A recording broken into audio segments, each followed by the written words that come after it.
What we're going to do in this session, we'll do some practice problems from chapter 2, motion in one dimension.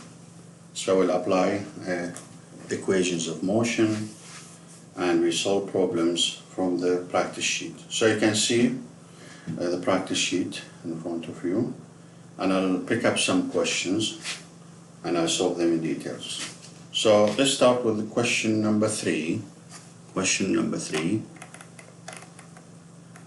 Now question number 3 says there is a car and this car is moving with 70 km per hour. So initially the car is moving with 70 km per hour.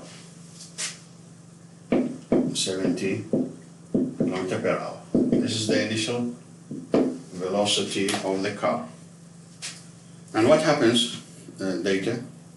When it begins to slow down, so the car is slowing down.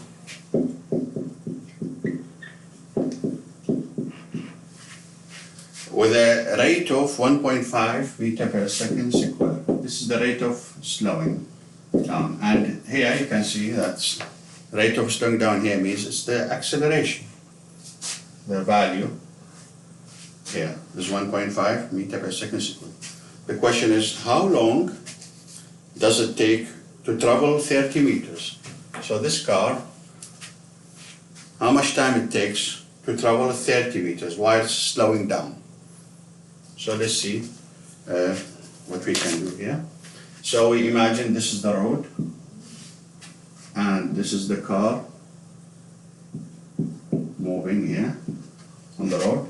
So initially the car has initial velocity here, 70 km per hour, and then here the driver starts slowing it down by braking maybe, or removing his foot from the accelerator.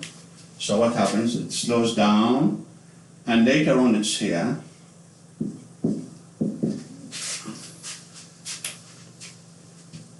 And it took 30 meters.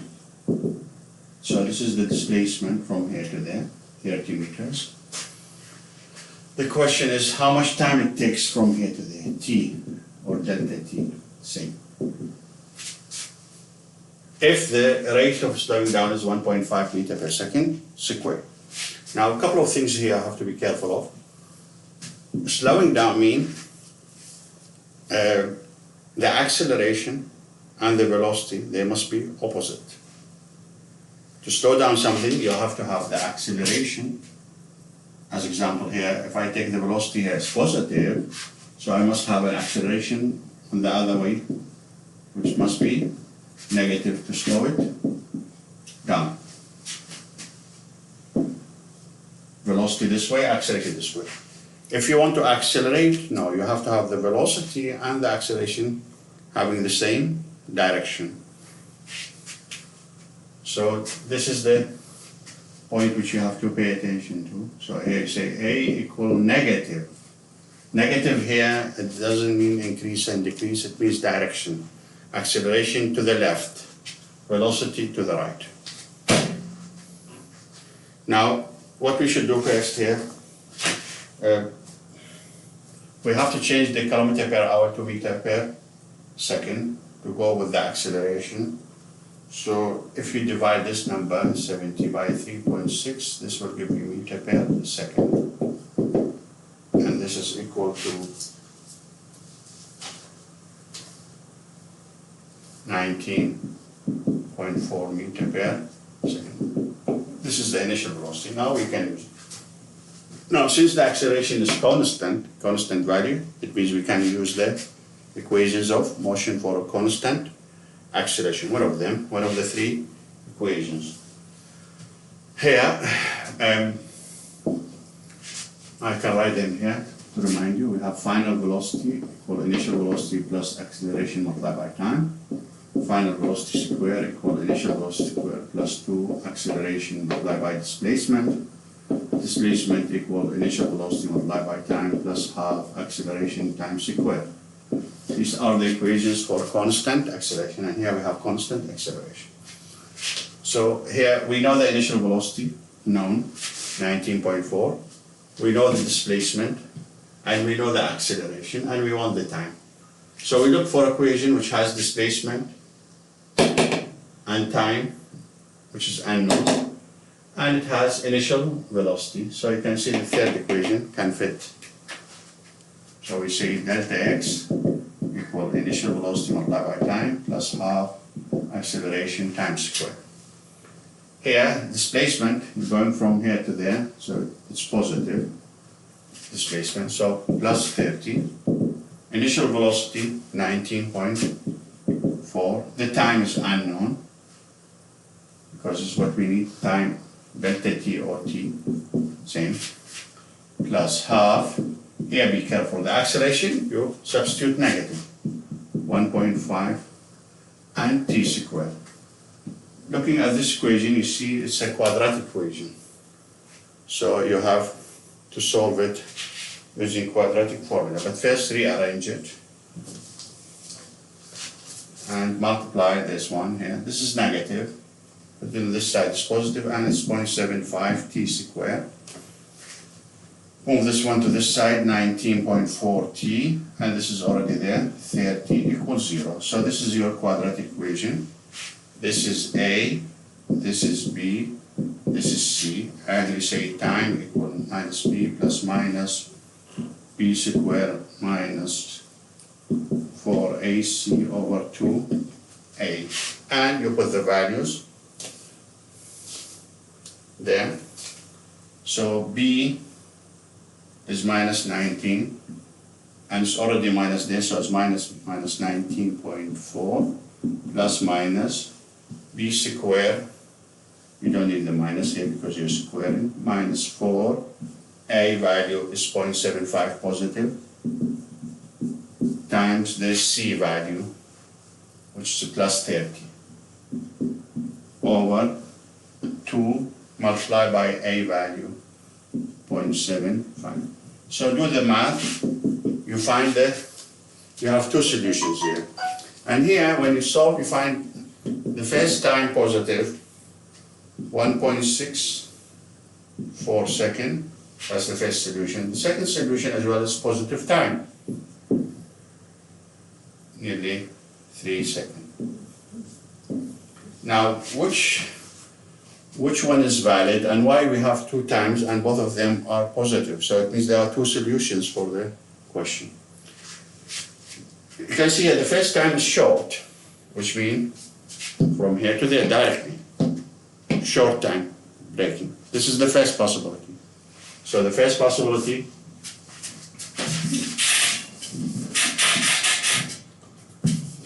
that you have the car starting here and slowing down and stops here.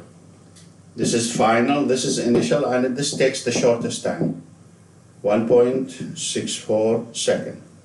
Now what does the second one mean?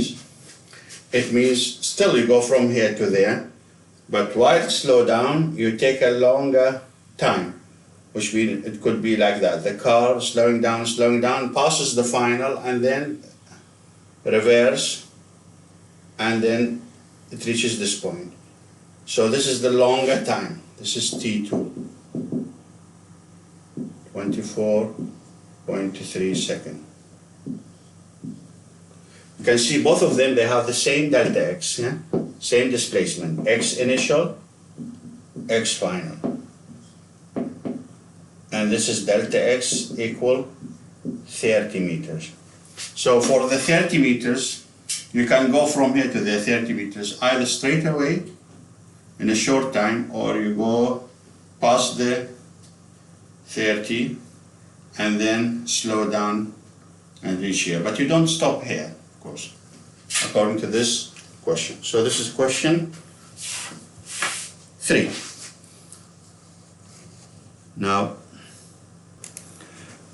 if I just give you an idea about question 4 here, what do you have? Just an idea, but you can do it in your own time. So question 4, we have a car start from rest, so initial velocity is 0, and accelerate. So we have acceleration. When an object accelerates, it means later it has a different velocity. Of course, if the initial velocity is 0, then the other velocity is much higher than 0. So it's accelerating. At what rate? 2 meters per second square. So the acceleration is given and it's positive, and you can assume the velocity is positive. You just keep on moving to the right. And this accelerate for 4 seconds. So the time is given as well. For 4 seconds, this is the acceleration of the car. So initially 0, acceleration is 2 meters per second square, and it moves for 4 seconds. So what happens after that? The car continues after this 4 seconds, but continues for another 6 seconds, So 6 seconds after the 4 seconds, not from the beginning. And for another 6 seconds, it's not accelerating. It moves at a constant velocity. So the velocity is not changing. Okay. So here we have 2 parts. Now the question is how far the distance has the car traveled from its starting point. So from the beginning to the end, how much is there, or how far it is, how many meters or the car moved from the start to the end. So if I sketch this one here for you.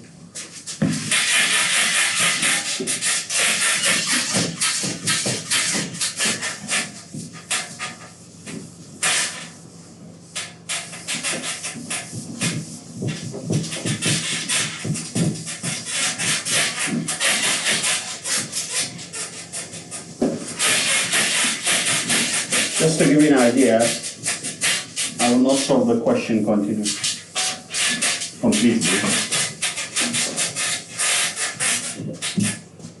So in this question 4,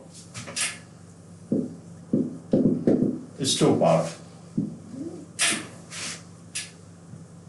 This is starting here, initial velocity, let's say V1 is 0, rest. It moves from here to there, 4 seconds, the time. And from here to there, it accelerates. So I have acceleration. And how much is the acceleration? 2 meters per second squared. So of course, when it reaches here, after 4 seconds, we have velocity here, V2. I said 1, so V2. You don't have to say initial and final because we haven't finished the motion yet. Now, after point 2, it moves for another 6 seconds. From here to there, 6 seconds. But from here to there, how much is the acceleration? 0. No acceleration. Which means that the velocity at 2 and velocity here, and here, let's say V3 at point 3. So V2, V3 are the same because acceleration is 0, velocity is constant. Now, how do I find the total distance moved from start to end, which means from 1 to 3? Now, what you do here, from 1 to 2, accelerate. So I can use the equations of motion because the acceleration is constant. From 2 to 3, I can use these equations as well, but I put acceleration 0. When you put acceleration 0, you find initial and final velocities equal, initial and final equal because these are zeros. But the last equation will tell you that the displacement equal initial velocity plus time. But the other two just tells you initial and final are the same. So what you do from here to there, 1 to 2, I know the time, I know the acceleration, I can find V2. So if we choose the first equation, so we say V, don't say initial and final anymore. Final is 2, initial is 1, plus acceleration time, and this is time from 1 to 2. Final velocity here, 2, unknown. Initial 0, start from rest, plus acceleration 2 meters, and the time 4. So it means V2 is 8 meter per second. So once I know V2 is 8, it means V3 is 8 as well. Any velocity here is the same because there's no acceleration. So V2 equal V3 equal 8 meter per second. Now the idea is to find delta x total, not V2 or V3, but remember this will help us to find something here if we know the velocity. So now from here to there I need delta x, and let's call it delta x from 1 to 2. So apply this equation with acceleration from 1 to 2. So delta x from 1 to 2. Initial velocity is 0, half, acceleration in this part 2, and the time 4 square. 2 with 2 cancel, 4 square, 16 meters. This is delta x from 1 to 2. Now, how much is delta x from 2 to 3?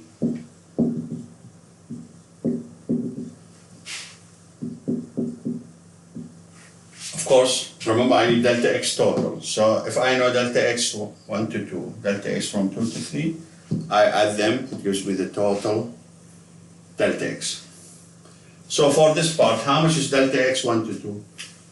Of course, I can use this equation, but remember, there is no acceleration. So choose the last one. Delta x 2 to 3. You need initial velocity, which means V2. And time from 2 to 3. This is the equation which you can use when the acceleration is 0. So delta x is unknown. V2, we found it, 8. Time, 6. So this is 48 meters. This is delta x from 2 to 3. So now the total delta x equal delta x 1 to 2 plus delta x 2 to 3. So 16 plus 48. 16 plus 48, which is 64 meters. This is the total displacement. So actually I solved it. I said I'm not going to solve it, but we did it. Let's take another question. Now let's do question 6. Question 6.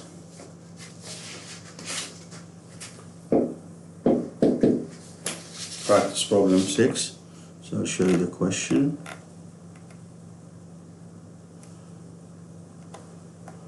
Now 6 and 7, they are the same, nearly the same, but I'll solve them in 2 different ways, because you can solve both in 2 different ways. So question 6 says there's a car initially moving at a velocity of v0. So the initial velocity, I have a car here.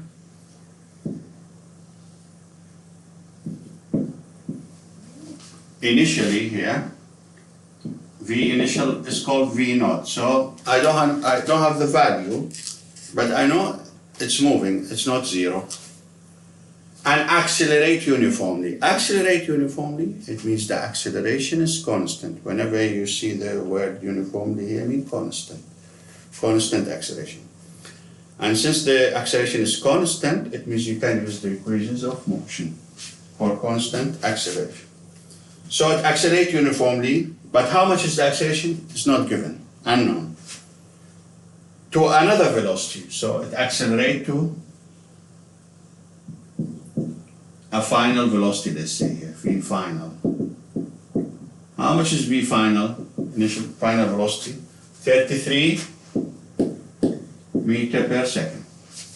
So initially it's V0, finally it's 33 meter per second. after traveling a distance of 100 meters. So it traveled 100 meters. So what shall we call this one? Delta x. And how much time?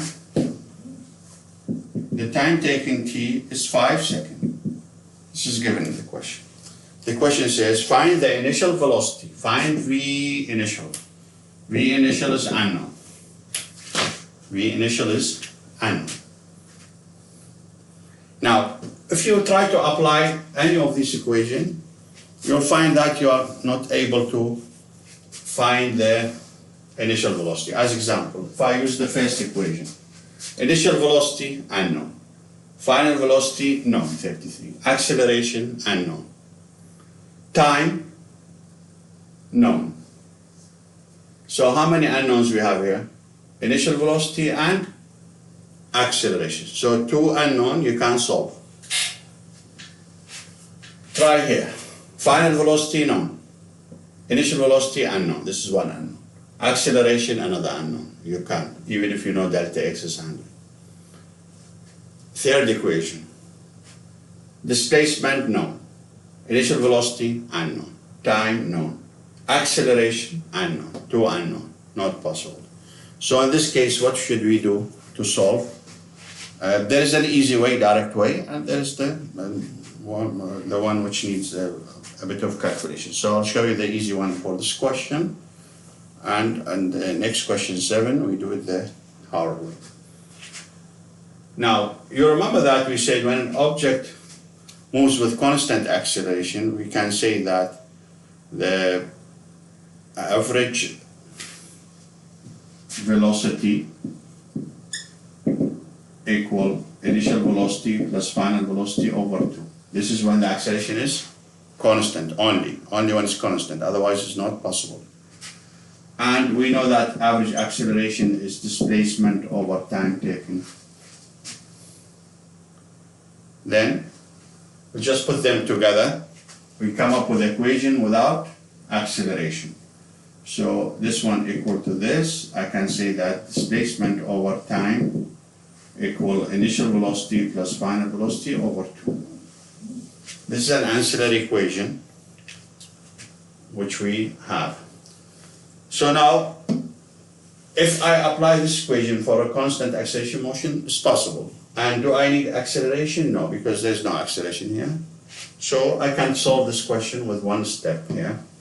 To find the initial velocity, V initial. So here we say delta x over time, V naught initial velocity, plus V final over 2. Delta x, 100, time, 5, initial velocity unknown, final velocity is 33 over 2. So the only unknown is V naught.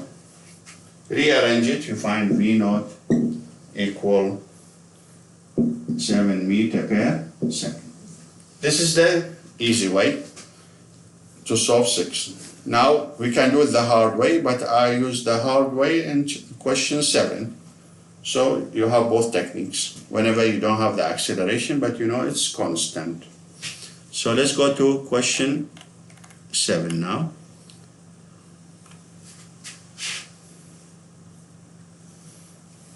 Question 7. Again, we have a train. Instead of a car, we have a train. So think of it like a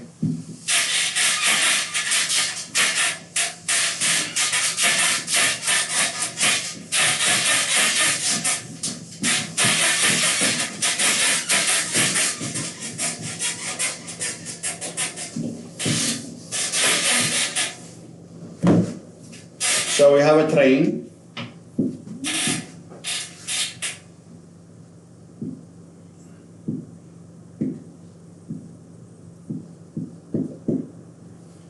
And the train is initially moving with a V naught. Again, it's unknown.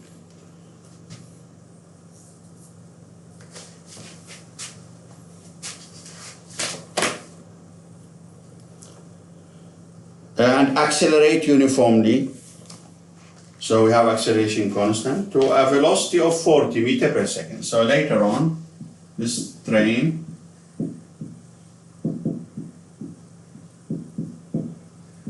has a final velocity of 40 meter per second. And it moved a distance of, remember, distance and displacement are the same when object moving on a straight line. So delta x equal to 80 meter. And the time taken to reach this velocity, t, and remember t means delta t, 3 seconds. The question is find the initial velocity. Find the initial velocity. Now, remember, lazy way. Lazy way, we just use this equation. Initial velocity unknown. Final velocity is 40 over 2. Displacement is 80. And the time is 3, so the only unknown is v naught. That's fine, yeah? Now let's do it in a different way. Since whenever I apply any of these, I have two unknowns, it means I need two equations. Because two equations with two unknown, it can be solved. So I choose two equations, I create two equations of motion, yeah? And I link them to find v initial. Of course, I have to use equations with v initial, they all have v initial. But I'll avoid this equation because it's square. This is not easy in when you combine. So I take this one, first one and last one, and I substitute the value. So if I apply the first one, what do I have? I say final velocity equal initial velocity plus acceleration time. Now what's the final velocity? 40. Initial velocity, v naught, unknown, plus acceleration, unknown. Time, 3. So this is equation number 1. You can see there are two unknown. Initial velocity and acceleration. That's fine. Now, when I choose the third equation, why I choose the third? Because I know that delta x.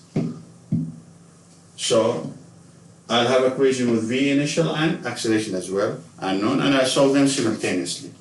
So the second equation, delta x v initial t plus half at squared. Delta x 80, v initial is v naught, time 3, half, acceleration is unknown, and the time 3 squared. If we simplify this one a little bit and rearrange it so we can have a standard form. So let's look at this one first. I rewrite it in a different way. I'll have 40 equal v naught plus 3a, equation 1.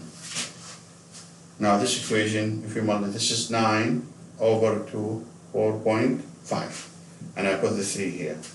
So I'll have 80 equal 3v naught plus 4.5a. You can see now I have two equations, two unknown. I'll do it by elimination. I can eliminate v naught, or I can eliminate a. Okay, it depends which one you want to eliminate first. So if I eliminate v naught, I'll find the acceleration first, and then I substitute back to do that. Or I do it by substitution. So I can write a in terms of v naught and substitute. Either ways it's possible, but I'll just do it in the way which I eliminate v naught. So if this is 3, I need a minus 3 here. So we multiply this equation number 1 by minus 3. So it becomes, this becomes minus 120 minus 3v naught and minus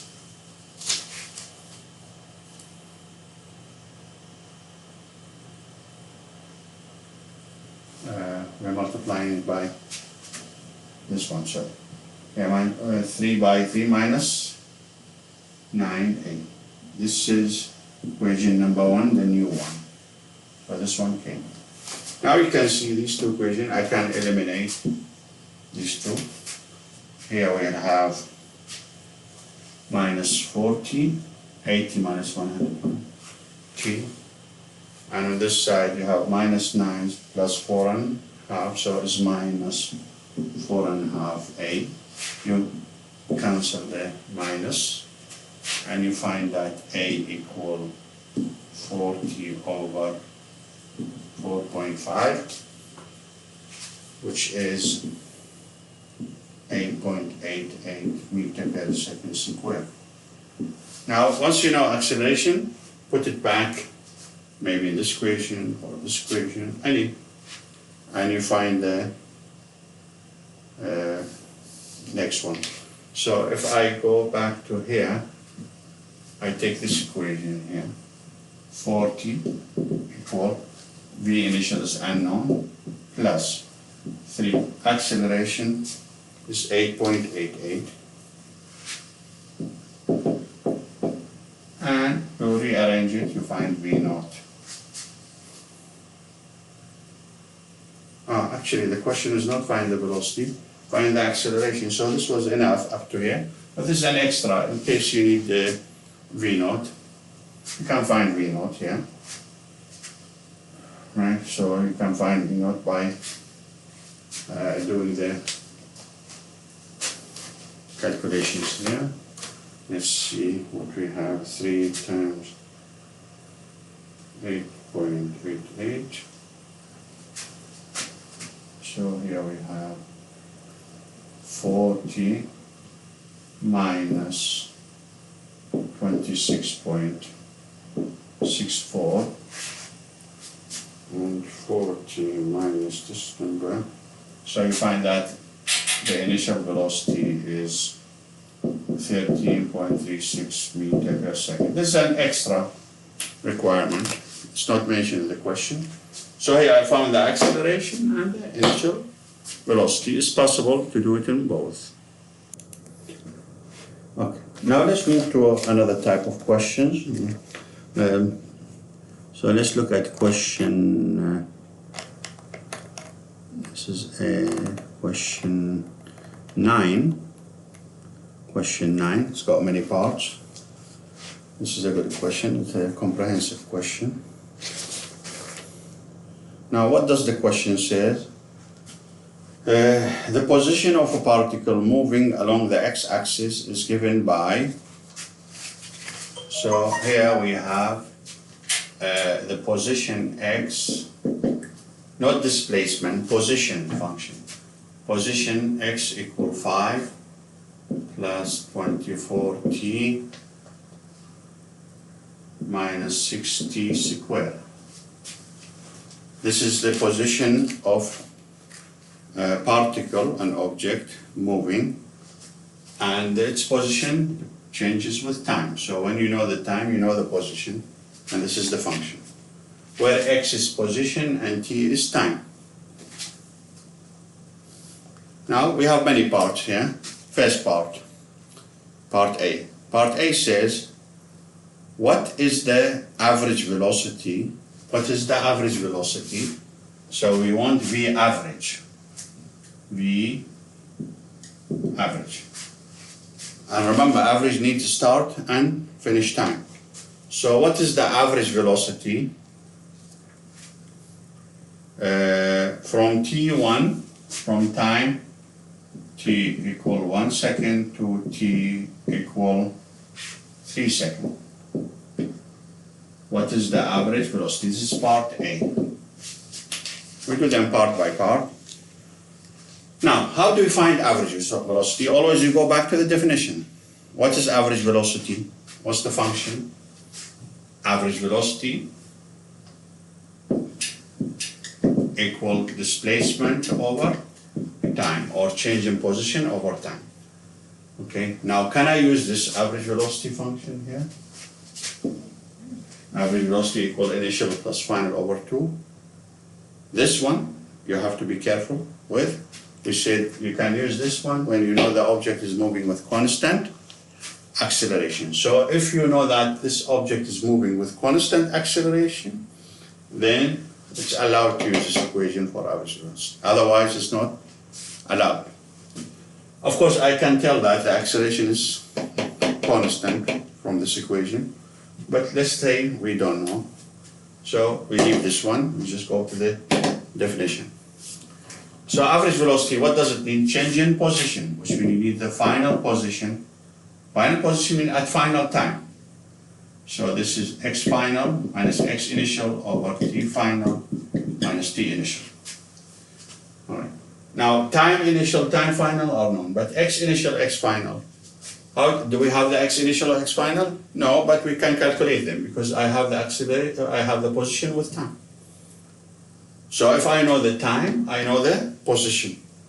So I have to find x at 1 second and x at 3 seconds, and I substitute here to get the average velocity. So if we go for the first one, we say x at 1 second. So here 524 by 1 minus 6 by 1 square, and gives you position x initial at 1, which is 23 meters.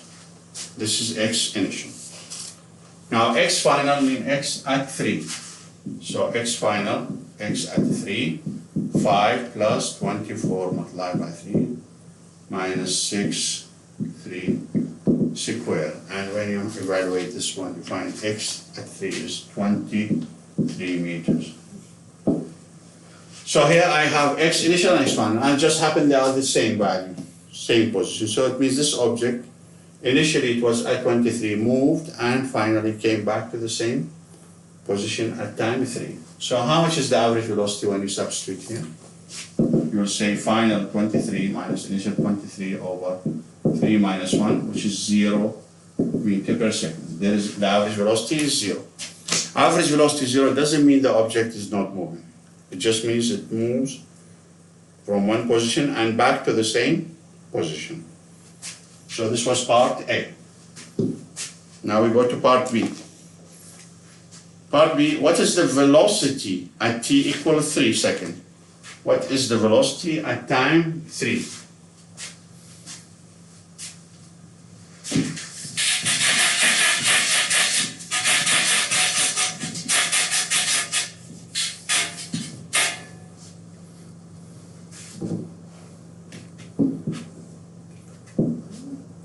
So B, find V at what time? T equal to 3 seconds. Now when we say find the velocity at t equal 3 seconds, it means which velocity? Instantaneous velocity, because it's at one time, instantaneous. Average, you need the starting time, finishing time. So what's the instantaneous velocity? At 3. Now this equation here, which is given, it's equation of position time. But here I need velocity at this time. So if we have position time function, how do we find the instantaneous velocity in general?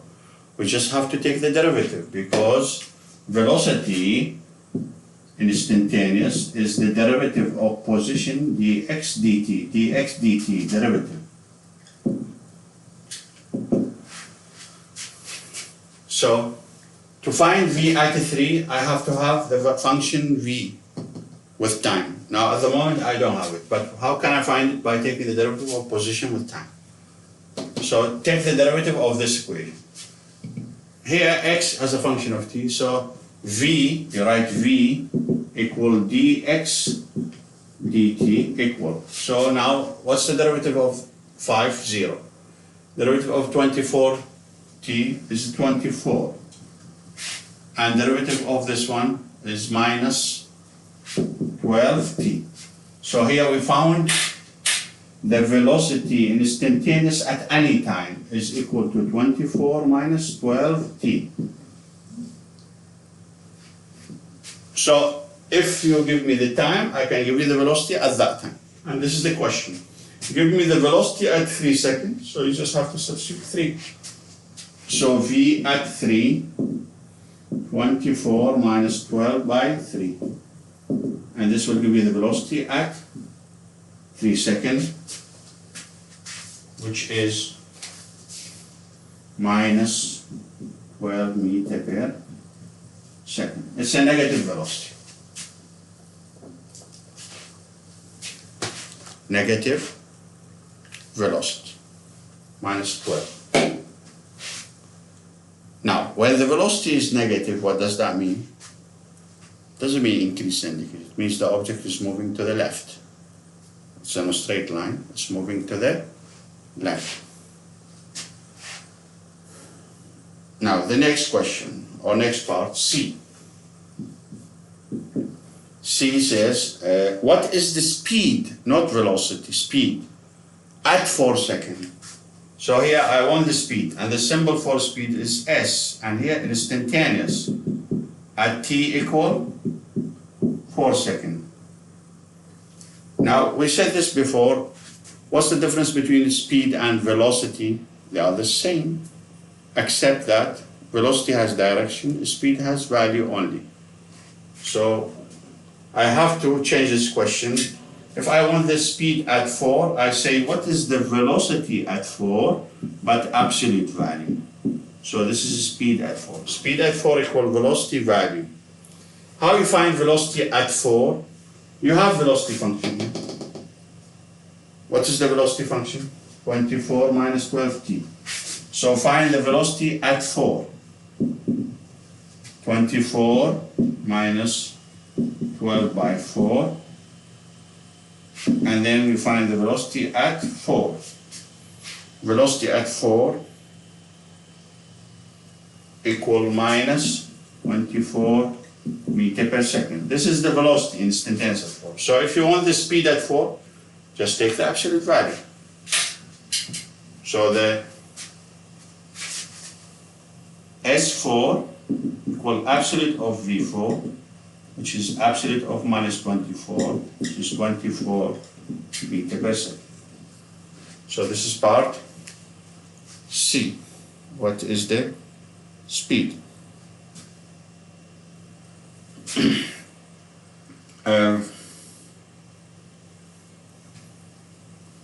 Let's take another part.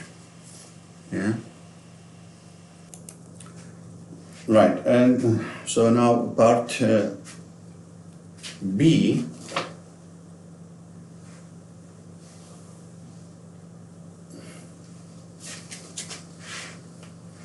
So right, part B, part D, sorry, part D. Part D says, what is the average acceleration between t equal 2 seconds and t equal 4 seconds? You see, the word average always comes with 2 times, starting time and finishing time. So I want the average acceleration. Start with the formula. What is average acceleration equal to? It's equal to change in velocity over time. Change in velocity, delta velocity. And delta velocity means final velocity minus initial velocity over the delta t final time minus initial time. And we want this from t equal 2 seconds to t equal, between initial is 2, final t equal 4 seconds. So this is the question. Right, how do we answer this question? If you want average acceleration, you must know the initial velocity and final velocity. Initial time, final time. This is your equation. Initial time, final time are given, so I have to find the initial velocity, final velocity. But which initial velocity? Velocity at t2 seconds. Which final velocity? V at 4 seconds. Which V's are here? Not average velocities. These are instantaneous velocity. So instantaneous at 2, how much is it? Instantaneous at 4, how much is it? If you remember, we found the instantaneous velocity before, which was the derivative of position time. It's here. Instantaneous velocity is 24 minus 12t. So we know the instantaneous velocity at any time. So now all what I have to do, I plug in the time, I find the instantaneous velocity at that time, and then I substitute in the equation. So here we just need to find initial velocity, which means at 2, and we substitute here in the velocity function. 24 minus 12 by 2. This will give us the initial velocity at 2, and you find it's 0. Because 24 minus 24. Now final velocity at 4 seconds. So 24 minus 12 by 4. And what is the final velocity? This is minus 24 meter per second. So now I know the initial and final velocity. I plug in the values to find the acceleration average. Final velocity, be careful, this is initial, this is final. Minus 24 minus the formula, initial velocity is 0. Over the time taken, 4 minus 2.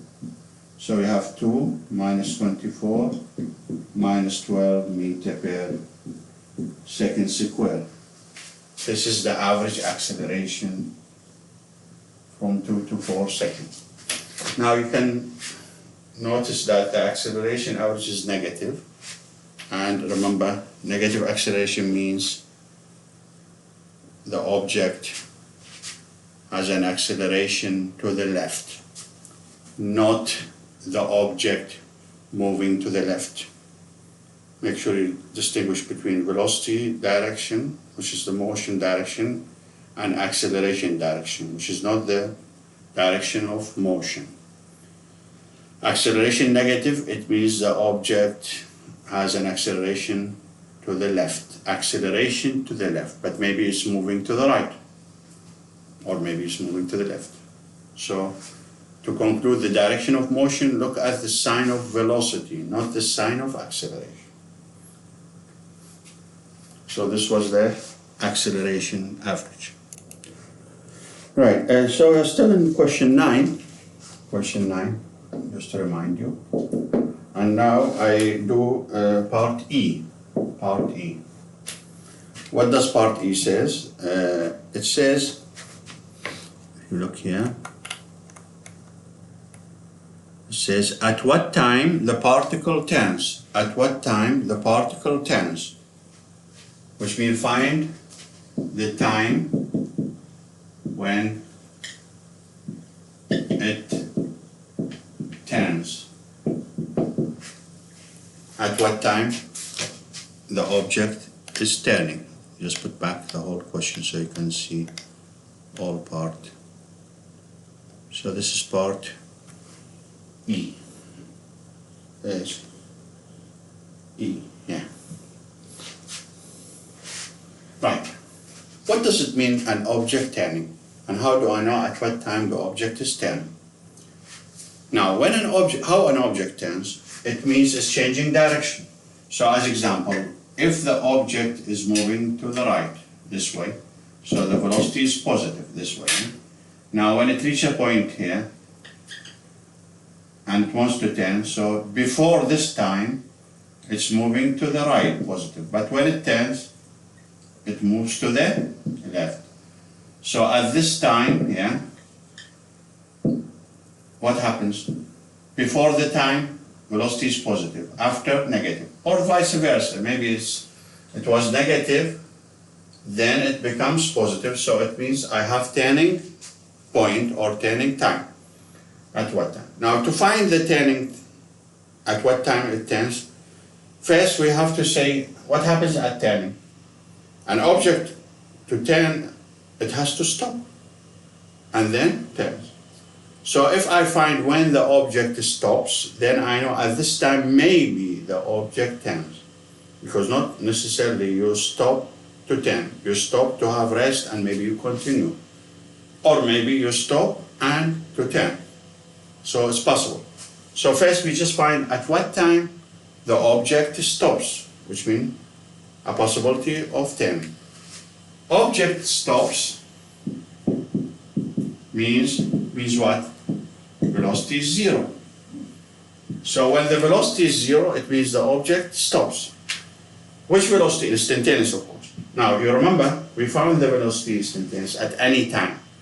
So if I put the velocity 0, I find the time when the object stops. So we have velocity equal 24 minus 12t. This is the velocity at any time. So if I want a time when it stops, so the time is unknown, the velocity is known, 0. So when the velocity is 0, what is the time? So here you find t equal 24 over 12, which is 2 seconds. So here we have a time when the object stopped at 2 seconds, but this 2 maybe is turning, maybe it's not. How do I know? I have to test, like here. This is t equal 2 seconds. Of course, here I have t 0, t1, and here after that is t 3 seconds, and so on. So at this time, I know v is 0. But did it turn here? How do I know? I have to do a test here. I find the velocity sign before 2 seconds and the velocity sign after 3 seconds. If they have the same sign, it means there is no turning. Which means if it's positive before 2 and positive after 2, it means it's just moving to the right. And at 2 just stops to have rest maybe. Or before 2 is negative and after 2 is negative as well. Again, it's just going to the left, but it just stopped to have some rest or something. But if I find before and after the sign of velocity is different, it means definitely it turns. So if it was positive became negative or negative became positive, it means turn. How do I do that? It's easy. So take a time before 2. Before 2 means 1 second or 0 second, any. I take 0, the easiest, and do test. So I say when t is 0, what is the velocity sign? What's the sign of velocity? So put 0 here, v equal 24 minus 12t. So v equal 24 minus 12 by 0, so it's plus 24. So before 2 is positive, the velocity is positive to the right. Now let's do it after 2. After 2 take 3 maybe or 4, whatever, any number. So I say t equal 3 seconds. What is v sign? V equal 24 minus 12 by 3. 24 minus 63. What's the sign? Negative. Yeah? This is our yeah? Minus 12. So it's negative. So it means at 2 there is turning, because before 2 it was going to the right, positive velocity, after 2 velocity is negative. That's how we test for turning points, because not a point with velocity 0 means the object is turning at that time. You have to do a test before and after. Okay. Let's look at another question. Now the last part, part F, there's a mistake, typing mistake. I called both of these E. F, yeah. What is the average speed, S average, during the time interval t 1 second to t equal 3 seconds? So we want the average speed, S average, from 1 to 3. So this is F part. We want average speed, S average, between t equal 1 second to t equal 3 seconds. Now pay attention to this part, because it's a tricky part, and you have to be careful of a couple of things. It's not hard, but just look at it and you have to spot something here. Start from the question. How do you find average speed? What do you need? Average speed function or equation, the formula average speed, you need the distance moved over the time taken. Distance over time. Which means I need the distance moved from 1 to 3 seconds. one of the common mistakes of solving this part is that students think that the distance from 1 to 3, they just have to plug in for time 1 second here in the original equation. You find x1, position 1, and then at 3, you find x at 3, final position, and then you say final position minus initial, which is delta x, and you put delta x here. And this is one of the common mistakes, because remember, we said this before, distance is not equal to displacement, the value. Distance is not equal to displacement. Distance is not equal to displacement. Now, so one of the common mistakes is this, you put this here. Now, when this is possible, when can I say distance equal the value of displacement? When this is possible, if we do not have a turning point between x final and x initial, then the distance and displacement are equal. It looks like that. If you start here initially and you finish here finally, how much is displacement is this? If you're going straight, yeah? How much is the distance? Same. Same value, because you're going straight. But if you're moving this way, you go from here to there, you don't go straight. You go like that. You start here, change your mind, and then you change your mind here. So, what do we have here? Distance. Is the distance same as the straight displacement here? No. dx is not equal to d. Because to go straight from here to there is the shortest, that's displacement. And this is distance, they are not equal.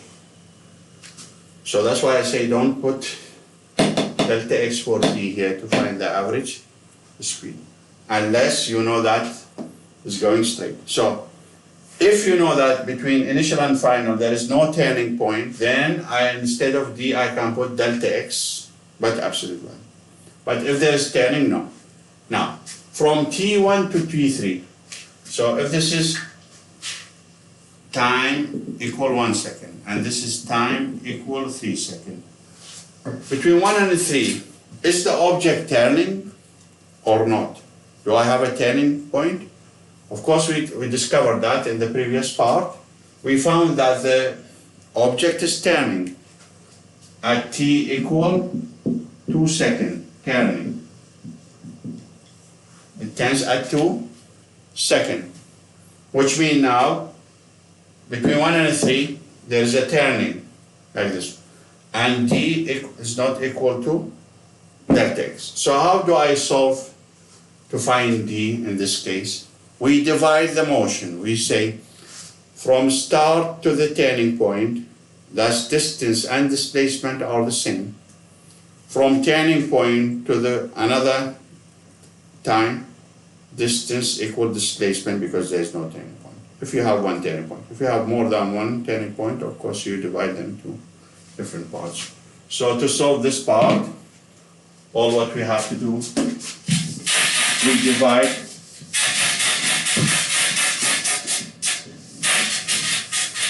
the motion.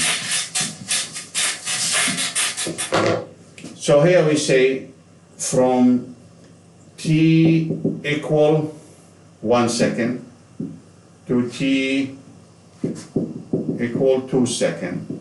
Remember at 2 there is turning, yeah? So from 1 to 2 there is no turning, which means from here to there, distance number 1, same as displacement number 1, absolute value between these two. Then from 2, when it turns, to the final, t equal 3 seconds. Is there a turning point here? No, because it turned at 3. From 1 to 2, no turning. Distance and displacement are 3. At 2, it turned. So now from 2 to 3, again, there is no turning. No turning in this region. So distance number 2, same as displacement number 2, absolute value. And then we add both distances to give us the total distance from 1 to 3. So D from 1 to 3 is equal to D1 plus D2. And remember, D1 means delta x1 absolute, and this one delta displacement 2. And then we substitute the average speed. Now, how do I find distance number 1 here, which is displacement number 1? This is easy. You find x at 1, so you substitute time 1 gives you x at 1. And then you find x at 2.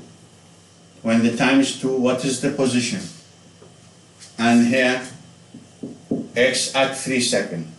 When the time is 3 seconds, find them. And then you say x2 minus x1 is delta x1, d1. And x3 minus x2 gives you d2. And then you add both distances.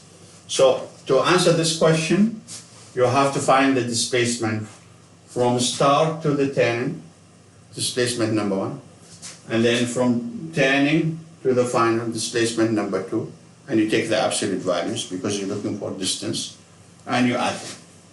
So I'll do it here quickly.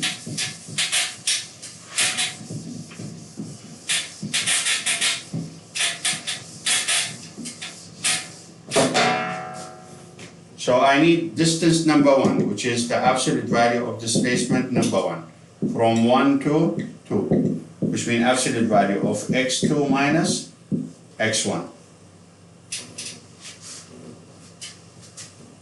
Distance number 2 means displacement number 2. This 1 and 2 doesn't mean the time 1 and 2, no, it means the displacement number 2. But this is number 2 means from 2 to 3 seconds, which means you need x3 minus x2. So all what I have to do now, I have to find x1, x2, and x3 to find the values. So I have to substitute these times, 3 times, in this formula.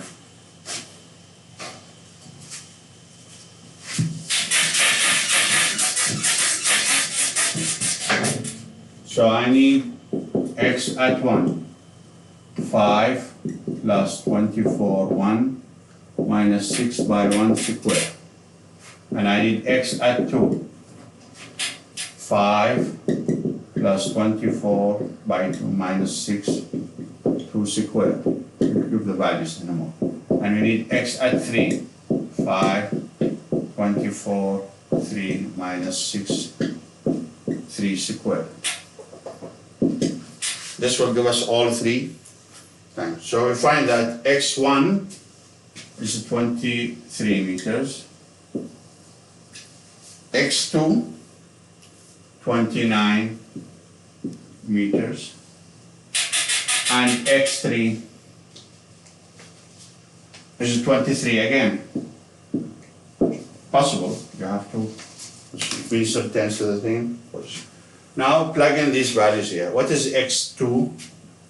29. So absolute value, 29 minus x1, 23.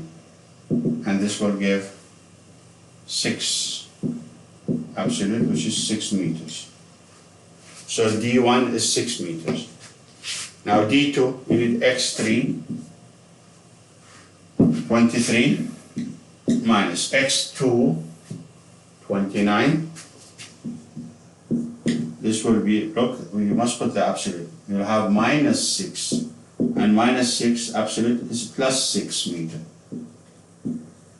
So now what's the total distance? D1 plus D2, 6 plus 6, which is 12 meters. Once we find the total distance, we just have to find, divided by the time to give us average speed. So now the average speed, total distance is 12. Over total time, we moved from 1 to 3.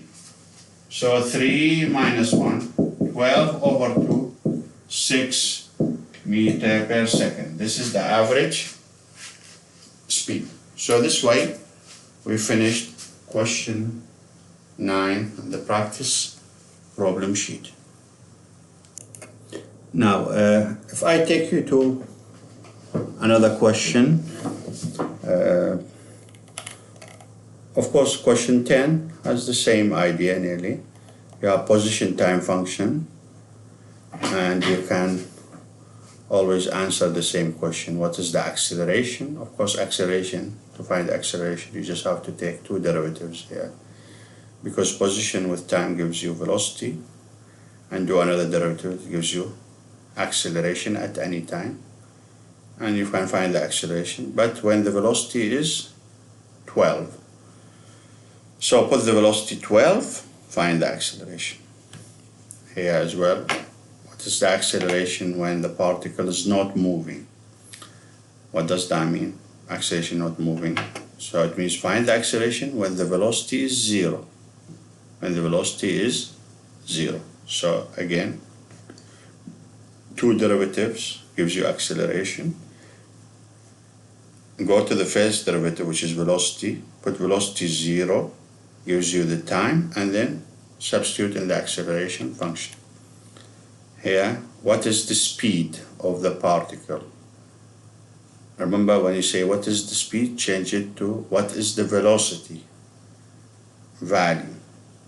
So you have to find velocity instantaneous. Remember, velocity instantaneous means the first derivative of this one with time. Find the velocity, and it says what's the velocity at acceleration minus 12. So put acceleration minus 12, second derivative.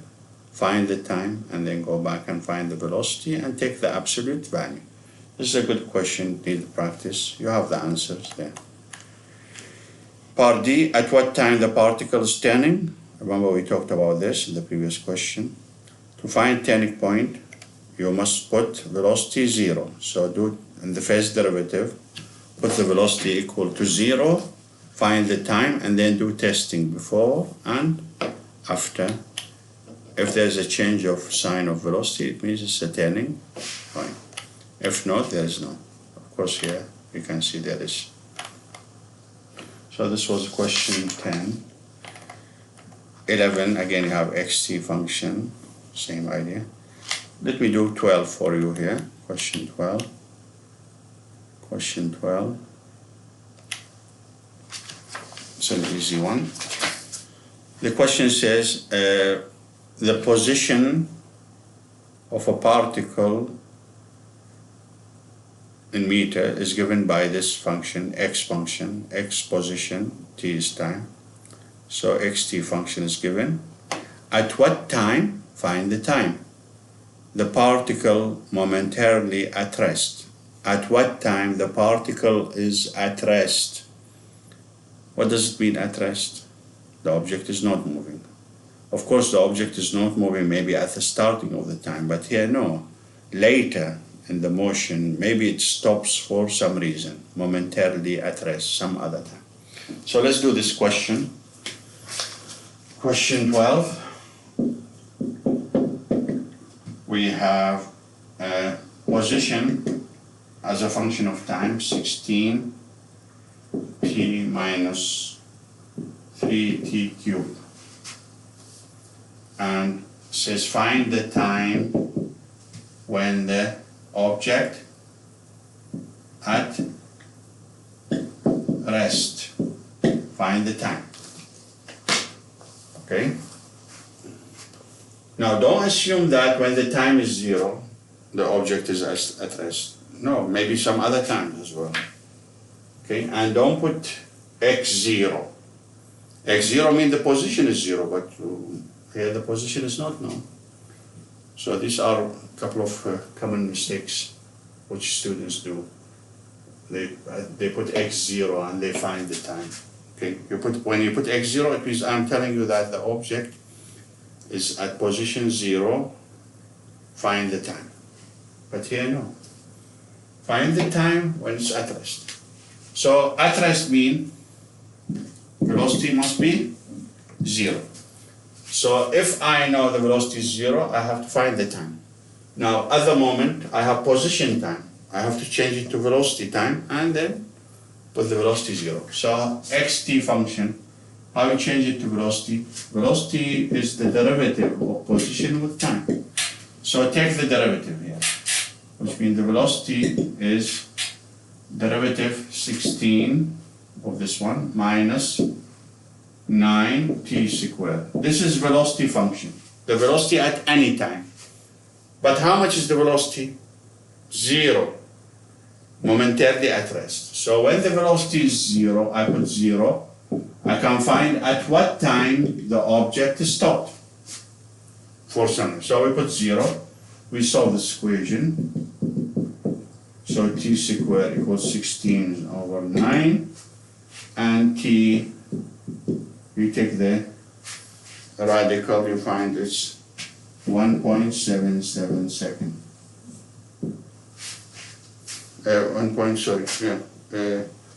That's t squared. So t is 1.33 second. This is t squared equal 177. So at this time, the object momentarily, look, there is a time, not time 0. Okay, time 0, maybe it was at 0 as well, but this is another time momentarily at this time is equal to 0. Okay, now we look at another question. Right, now let's look at another question. Question 13, just a conceptual question. Let's see if we can do it. Yeah.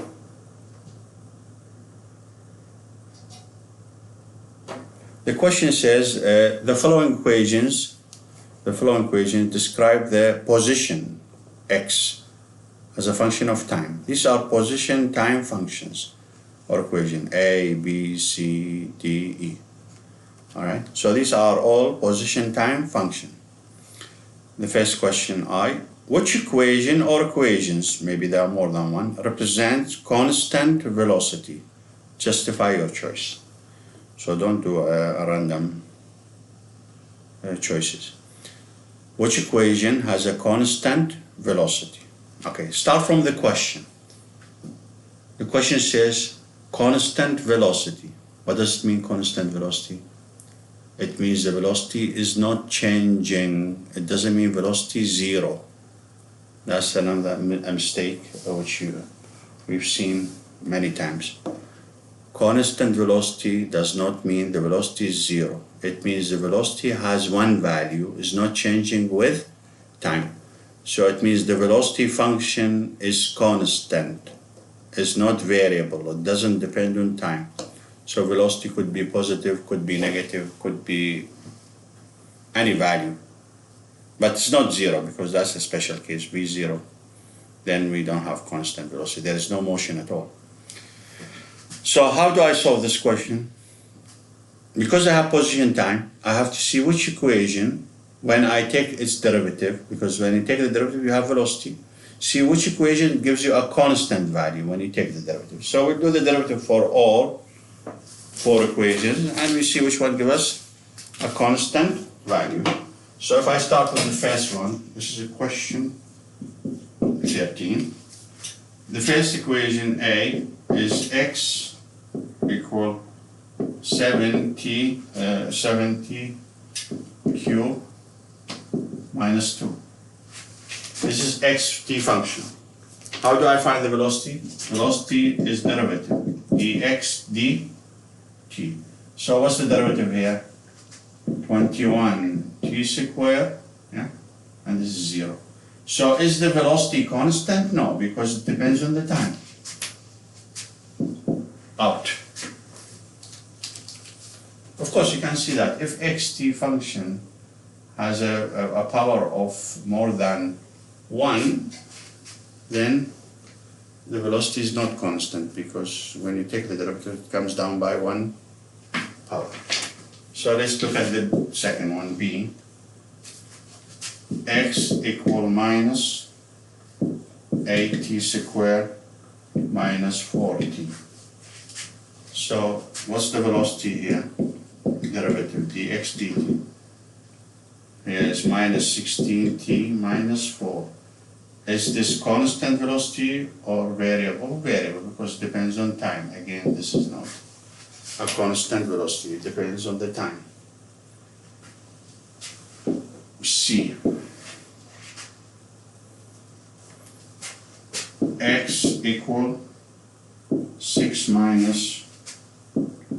t squared. Okay, again, if I take the derivative, without doing the derivative, I can tell this is not a constant velocity because the power is more than 1, 2. So when you take the derivative, it comes down to power 1, which means still you have time. So here v dx dt minus 4t, again, it depends on the time, not constant. D, we have x equal t plus t cubed. Again, here definitely the velocity is not constant. But when we take the derivative, it comes down by 1 power here. So here, as the derivative of t is 1, be careful here, derivative, plus 3t squared. Again, depends on time, not constant. Last one, e, x equal 4 minus t. Look here, xt function is first derivative, first degree, linear. When xt linear, velocity will be constant because derivative takes it down by 1 power. So this becomes v dx dt. 4 is 0. You'll have minus 1, and minus 1 mean constant. It doesn't depend on time. So the answer is E. Constant velocity. Now the second part says which equation or equations represents constant acceleration. This time you look at acceleration, not at velocity. Now if you have xt functions, how do you find acceleration? Of course, acceleration is the second derivative of position time. So I have to take 2 derivatives of x to get acceleration. And which one gives me constant acceleration? Remember, constant acceleration means the acceleration doesn't depend on time. It has one value, positive or negative. It's not 0. Constant acceleration means the acceleration has one value. Based on first part, here I found the velocity. So if I want the acceleration in part A, take another derivative here. Acceleration is dv dt. And what is dv dt for this one? 42t. Is this constant acceleration or variable? No, variable, depends on time, so out. Here, b. If I take the derivative again for velocity, which is dv dt, what we'll have? Minus 16, this is t to the power 1, so what can you see here? The acceleration is constant, so the answer this time is B. Maybe the others, they give you the same answer. So let's check here. This is velocity time. If I take the second derivative, A, what's the derivative of minus 40? Minus 4 meter per second square. So what do you think? C has a constant acceleration or not? Yeah, constant. So this is as well as constant. So part C is an answer as well. Remember the question says which equations, maybe more than one equation. Here, this is velocity, second degree. If I take acceleration, it becomes first degree, so it's not constant acceleration. 1 is 0, here it have 6t, and this is variable acceleration, depends on time. Of course, here velocity is minus 1, constant. What is acceleration? The derivative of acceleration is 0. This is not constant acceleration, 0 acceleration. So this is question 13. It gives you an idea how to do this. We'll go to another question, which is a question 15. Okay, this time we'll change the function to something else. Or before 15, you can see 14, similar. 14 and 15 are similar. What do we have in 14 and 15? we have an acceleration time function. Here we have acceleration with time, and the question is find the velocity. And remember, here we're doing the reverse action. We have acceleration, we want velocity. Okay, so you have to do the reverse. If you have velocity, how do you find acceleration? You take derivatives. But if you have acceleration, how you find velocity? You have to integrate the function. If you have velocity, how do you find position? You have to integrate the velocity to get the position. But if you have position, how you find velocity? You take the derivative, and so on. So you have to know, are you going to take the derivatives or the integration? So I'll do 15 as a sample of applying this technique.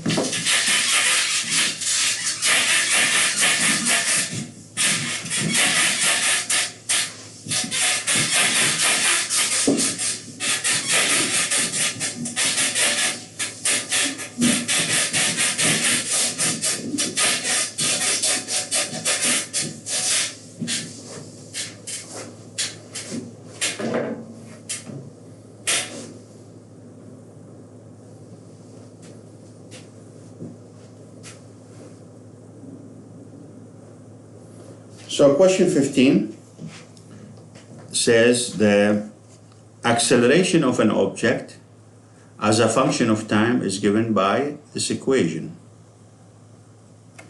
Acceleration. So question 15, we have the acceleration function, acceleration as a function of time, equal 3t squared minus 2. Now the question is, if the object has a velocity, this object which has this acceleration has a velocity v equal to 2 meter per second, but this is an instantaneous velocity. At what time? If it has this velocity at t equal 1 second. So at 1 second, we have a velocity of 2 for this object.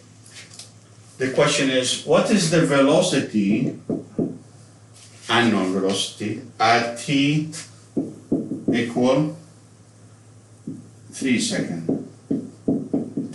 So this is the question. What's the velocity at 3 seconds? Right. How do we find this one?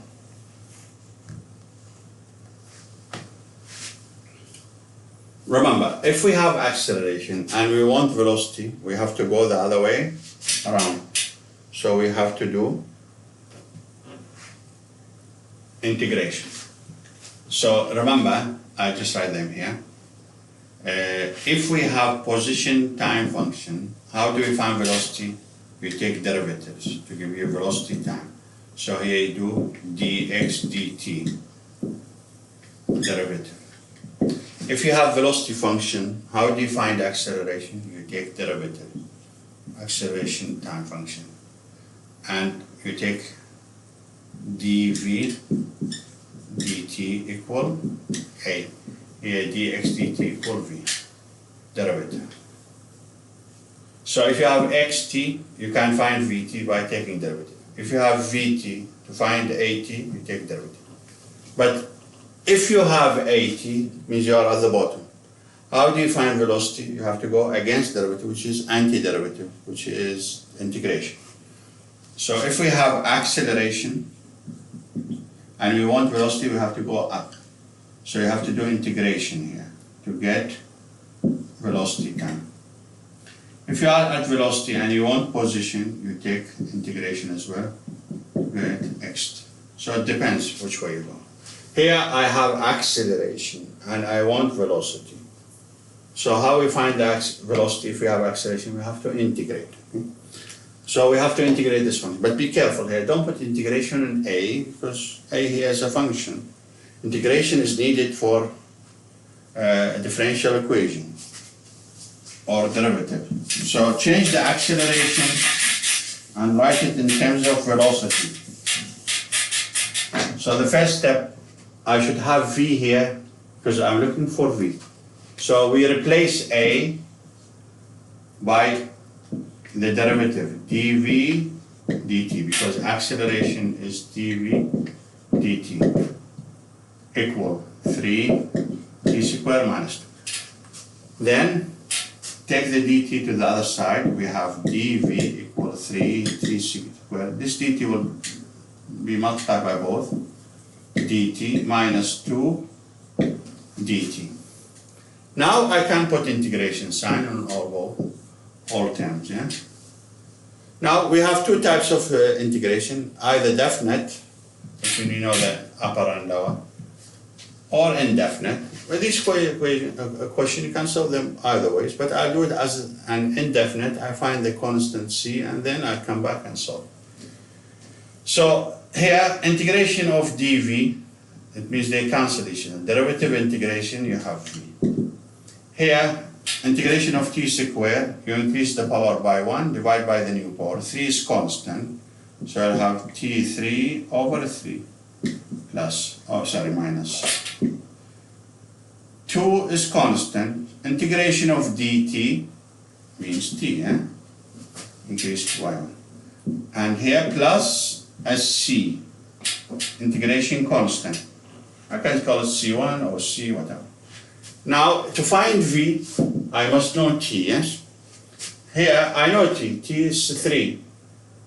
But remember, I don't know c, so I can't use this equation until I find the value of c. Usually find c from things given in the as initial conditions in the question. What are the initial conditions here? It says that at time 1 second the velocity is 2, and this is what I need. If I know at time and velocity, I can find c and then I can use it. So here we say when v is 2, remember 3 with 3 cancels. So this is v equal t cubed minus 2t plus c. This is the equation, but it's not complete because c is unknown. Now to find c, how much is v? 2. T, 1. So 1 cubed minus 2 by 1 plus c. 2 equal 1 minus 2 plus c. 1 minus 2 is minus 1 plus c equal 2. Take this one to this side, you will have c equals 3. This is the constant, c equal 3. Okay. Now my equation is complete now. My function is complete. V as a function of time is t cubed minus 2t plus 3. This is the velocity at any time. So if you give me a time, I can give you the velocity. What's the time? 3. I can find the velocity at 3. So v unknown, time is 3 cubed minus 2 by 3 plus 3. So v equal 3 cubed 27 minus 6 plus 3. 27 minus 6 plus 3 minus 3.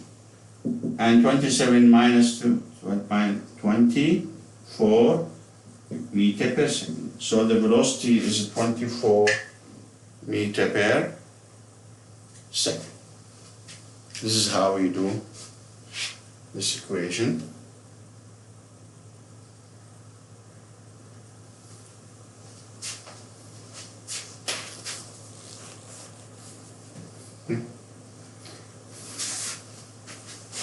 So let's move to another question. Right, let's look at question 15, question 16, sorry now, question 16.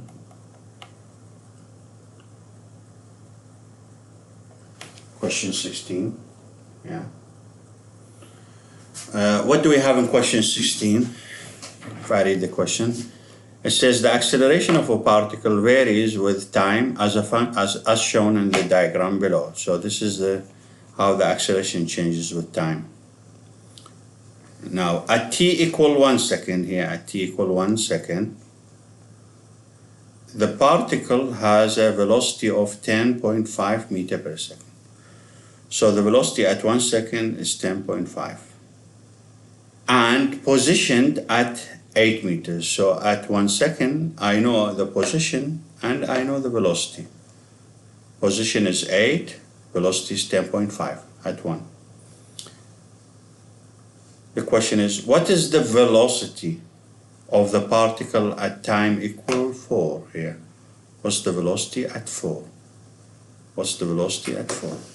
Now, how do you solve these questions, graphical question? Now, we have 3 types of graphs. The first graph is position time graph. The second one is a velocity time graph. The third one is acceleration time graph. If we have an acceleration time graph and the question is about velocity, change in velocity, or speed, all these things can be solved by looking at the area under the graph. So when you have acceleration time graph and the question is about velocity or speed or change in velocity, we can answer using the area under the graph. This is a linear function. Now, first of all, if you look at this function, acceleration time, is the acceleration constant? No, it's variable. And when the acceleration is variable, be careful, don't use the equations of motion to solve such questions. Because when the acceleration is not constant, you cannot use the equations of motion, the 3 equations of motion. So here, it's not allowed to use the equations of motion to find velocity, displacement, whatever. So how do we find this question here? Part A, it says, find the velocity at t equal 4 seconds. Here, at 4 seconds. This is 4 seconds.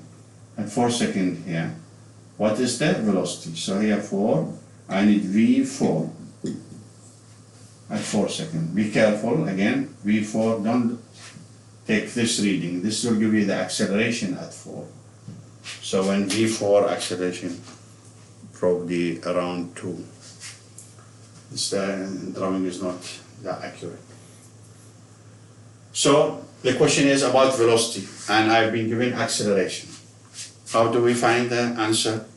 I said that, think of area under the graph.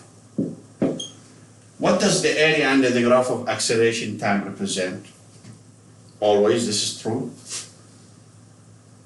The change in velocity, delta V, not average velocity, change in velocity, equal area under the graph of acceleration time. So, if you want velocity, this is change in velocity. I want velocity at 4, but this is change. Change means start and finish. So you need a start, an area need a starting area, finishing area. Where shall I start? Of course, I have to finish at 4. My area has to finish at 4. But you start from whatever available in the question. The question says that at time 1 second, so here, at time 1 second, the velocity at 1 is 10.5 meter per second. So I know the velocity here. What's the velocity at 4? So it means in this case, I have to find the area and the graph from 1 to 4. So start the area at 1. This is 1, ignore the 0 part, this region. If I take it up, starting here, yeah? The starting area. Where do you finish at? 4. So you have to find this area. Now look, this area is not a triangle, it's not a rectangle, it's a trapezoid or a trapezium. So if you don't know the equation for area of trapezium, just divide it always to a triangle and rectangle. So I just divide it to 2 parts. This part is A1 triangle and this is A2 rectangle. So we say delta V means V4 minus V what? V1. Velocity at 4, which is unknown, minus velocity at 1, which is known, equal area. and the area here, area 1 plus area 2. So V4 unknown, V1 10.5. Now area 1 triangle half. What's the base here? From 2 to 4, the base is 4 minus 1, so 3. The height, don't look at this height, this is wrong. The height of the triangle, start from here, from 2 to 5. So from 2 to 5, what's the height? 5 minus 2, 3. Plus. This area, it's a rectangle, length and width. The length from 1 to 4 is 3 again. The height from 0 to 2 is 2. So here we find V4 minus 10.5, 9 over 2, 4.5, plus 6, which is 10.5. And this is 10.5 minus V4. Take it to the other side, it becomes a plus. So V4 is 10.5 plus 10.5, which is 21 meter per second. This is V4. The velocity F. So what did we learn from this question? Whenever we have acceleration time graph, and the question is about velocity or speed, because speed means find the velocity and take the absolute value if it's negative. So the area under the graph of acceleration time graph represent change in velocity, not velocity. So you need one velocity mentioned for the start area, so you can find the other velocity. So this was part A. Now part B, it's about position. Find the position of the particle at 2 seconds. So now I just have to clean up this, so we can start again. This time is not about 1 to 4, it's about the position at 2 seconds. So what shall we do?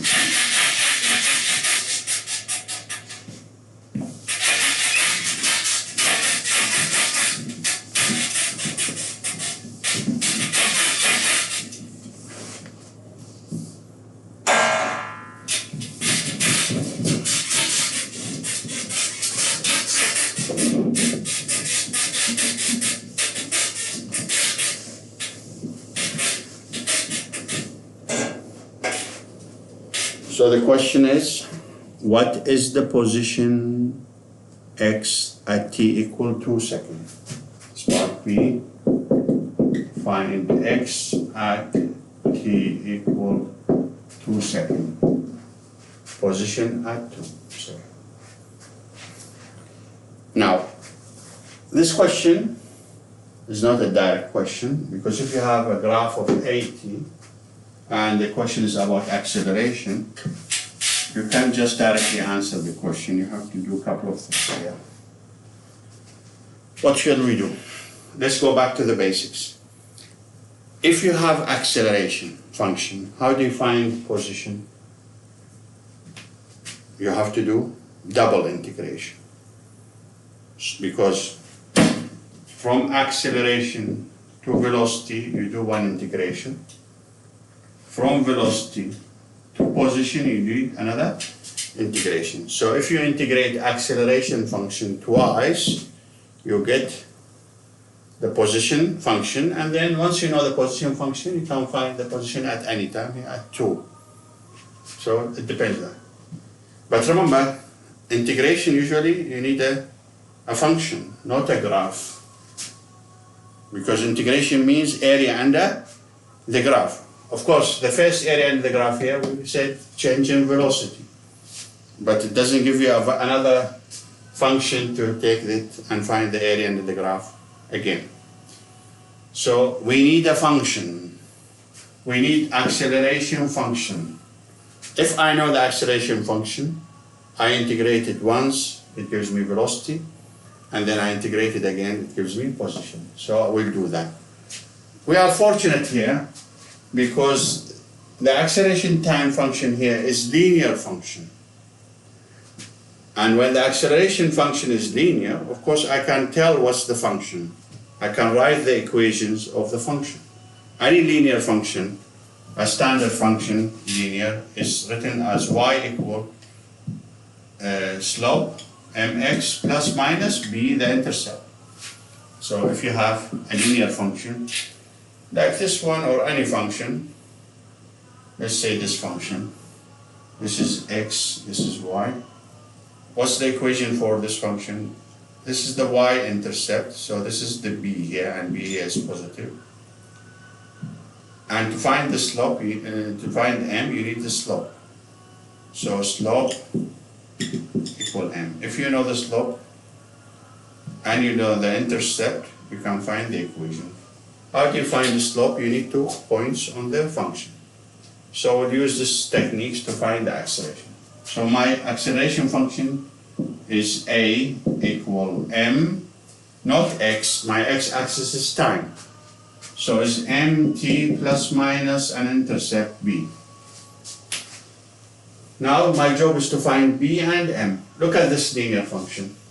What's the y-intercept? Where does, at what time, at what position, at what point it intercept? At point y equals 6. So here, this is b. So b equals 6. Positive 6 or negative? Positive, because of the top. Now we come to the slope m. M is the slope. How you find the slope? You need 2 points on this line. This point here is known as 0x 6y. This point 6, 0, or you can choose any point on the line if you have the coordinate, but I'm choosing these 2 points because there is. So slope means delta y over delta x, but here the y is a, the x is t, so it's delta acceleration over delta t. What's the final acceleration here? This is final, this is initial. Or final time, initial time. Initial time is 0, final time is 6. So 6 minus 0. Now acceleration, final minus initial. T final minus T initial. What's the final acceleration here? 0. Initial acceleration, 6. I just coordinate. So here we find that m, the slope, is minus 6 over 6, which is minus 1. You can say that this straight line has a negative slope, minus 1. So now m here is minus 1. B is 6. So now I know the acceleration function. So now I have a function of acceleration. I can find x position at time 2, but I have to bear in mind that each time I integrate, I have a constant which I have to find, and the constant you find it from the conditions in the question. So let's write the equation for acceleration.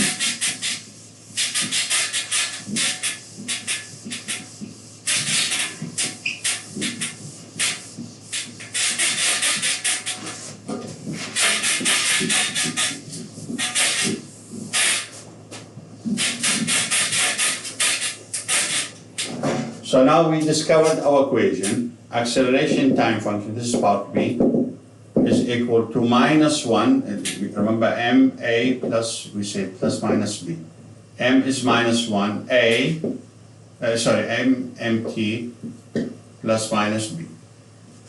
T is the variable, it was a plus 6. So now my acceleration is t minus t plus 6. This is the function of acceleration. We have to integrate this one twice to get the position. Again, we can't integrate straight away. We have to change a to the derivative. So a is dv dt. So this is dv dt equal minus t plus 6. Multiply by dt. We'll have dv equal minus t dt plus 6 dt. Now we put integration sign, all three. Integration derivative cancel, v. Integration minus stays, t square over 2. Plus 6 is constant. Integration of dt is t. Plus c1 here, constant 1, because I have to integrate again. Now, how do we find c1? We need a time and a velocity. We go back to the question. There must be a time and a velocity mentioned. It says at t equal 1 second, the particle has a velocity of 10.5 meter per second. So here, when t equal 1, v equal 10.5 meter per second. So substitute here, v 10.5 minus t 1 square over 2 plus 6 by 1 plus c1. Rearrange all that, do the calculations, you find c1 equal 5. This is minus half, 6, take them to the side. So now, what is the equation for velocity? V equal minus t square over 2 plus 6t plus 5. This is the velocity function. Still, I don't want velocity. I want the position x at t equal 2 seconds. This is the question. What's the position at time 2? Now we have velocity function. How do you find axis position? We have to do another integration. Again, I cannot integrate v. I have to change it to its derivative. Remember, v is dx over dt. So we'll have dx over dt minus t square over 2 plus 6t plus 5. Multiply by dt, we have dx equal minus t square over 2 dt plus 6t dt plus 5 dt. Now we can put the integration sign in all four terms. Integration derivative cancel, I have x. Integration of t square, the minus stays, the half stays. You'll have t cube over 3 and the t2 here already there. Plus 6 stays, t becomes t square over 2 plus 5 constant t plus c2, the second constant. Do a bit of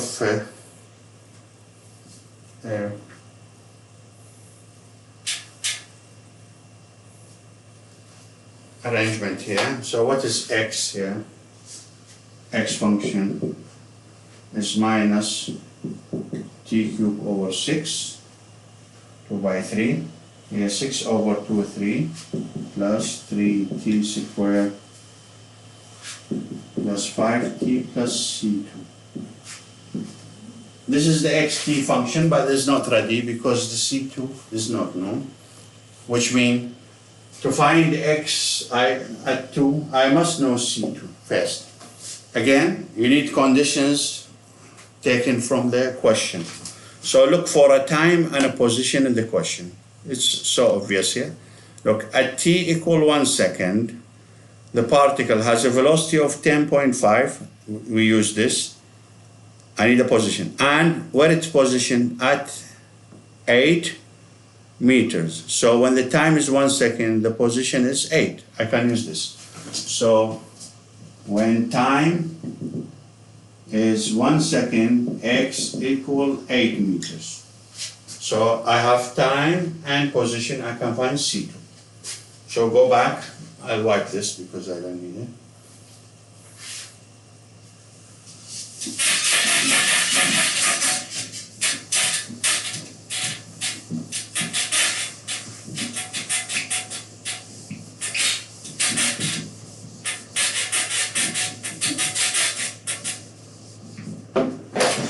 So we go to the equation, x equal 8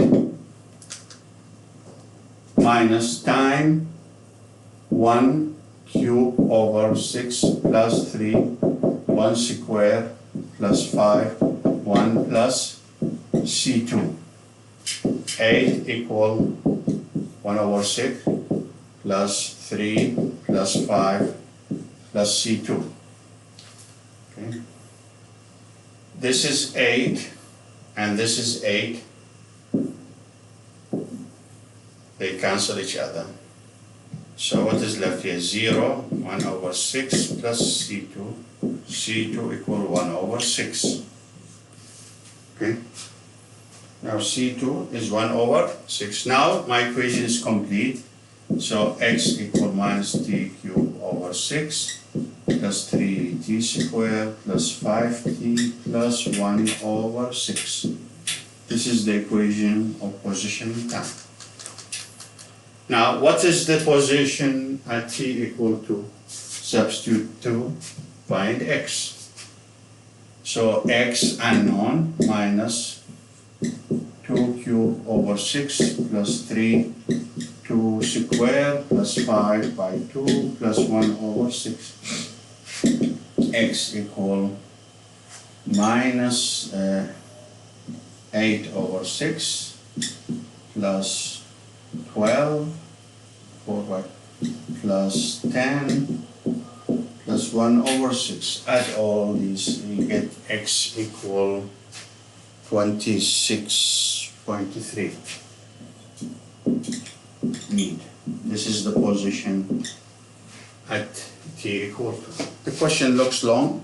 I put it this way so you are exposed to all steps. Not necessarily you have to do a question which has this length, but because of the ideas we cover all together.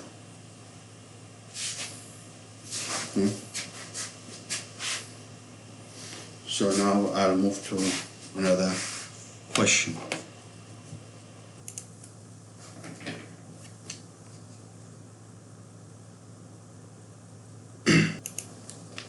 Now let's do question 20. Question 20. Again, this is a graphical question. Question 20. Now, question 20 says the position versus time for a certain particle moving along the x-axis is shown in the figure below. So this is a position time function, xt function. So if we have an xt function graphs, how do we answer questions like these? And so one of the first question, part A, what is the average velocity, v average, from 0 to 7? From 0 to 7. What's the average velocity? If you have an xt function, how we find average velocity? Of course, B, what is the average speed from 0 to 7? And so on and so forth. So let's start with part A. What is the average velocity? Now, if we have a graph of position time, how do we answer these questions? There are some questions are direct questions, some are indirect. When you say direct, it means you just read the coordinate. When you say indirect, it means is either you look at the slope or you look at the area under the graph. So direct questions means look at the coordinates, and from the coordinates of the graph you can answer the question. Indirect, it means maybe you can use the slope, and the slope has a meaning, or maybe the area in the graph has a meaning. Okay, so let's see how we do part A. Now part A says find the average acceleration. So we need v average from t0 to t equals 7 seconds. Is this a direct question or indirect question? Let's see from the definition. If you want average acceleration, what's the formula for average velocity? Sorry. If you want average velocity is equal to displacement over time, and displacement means x final minus x initial, t final minus t initial. So to find average velocity, you need the positions. This is position time function, so it means this question is a direct question. Just take the coordinates at the specified times and substitute, and you find the average velocity. So in this case, if I want the average from 0 to 7, it means I need x at 7 final time minus x at 0. Here I have 7 minus 0. Now, what is the position at 7? At 7 seconds, if you look here, 7, what's the position nearly? It's between minus 4 and minus 6, so it's minus 5. Minus. Okay. What's the position at 0? What's the position here? What is x here? 0. Over 7 minus 0, which is minus 5 over 7.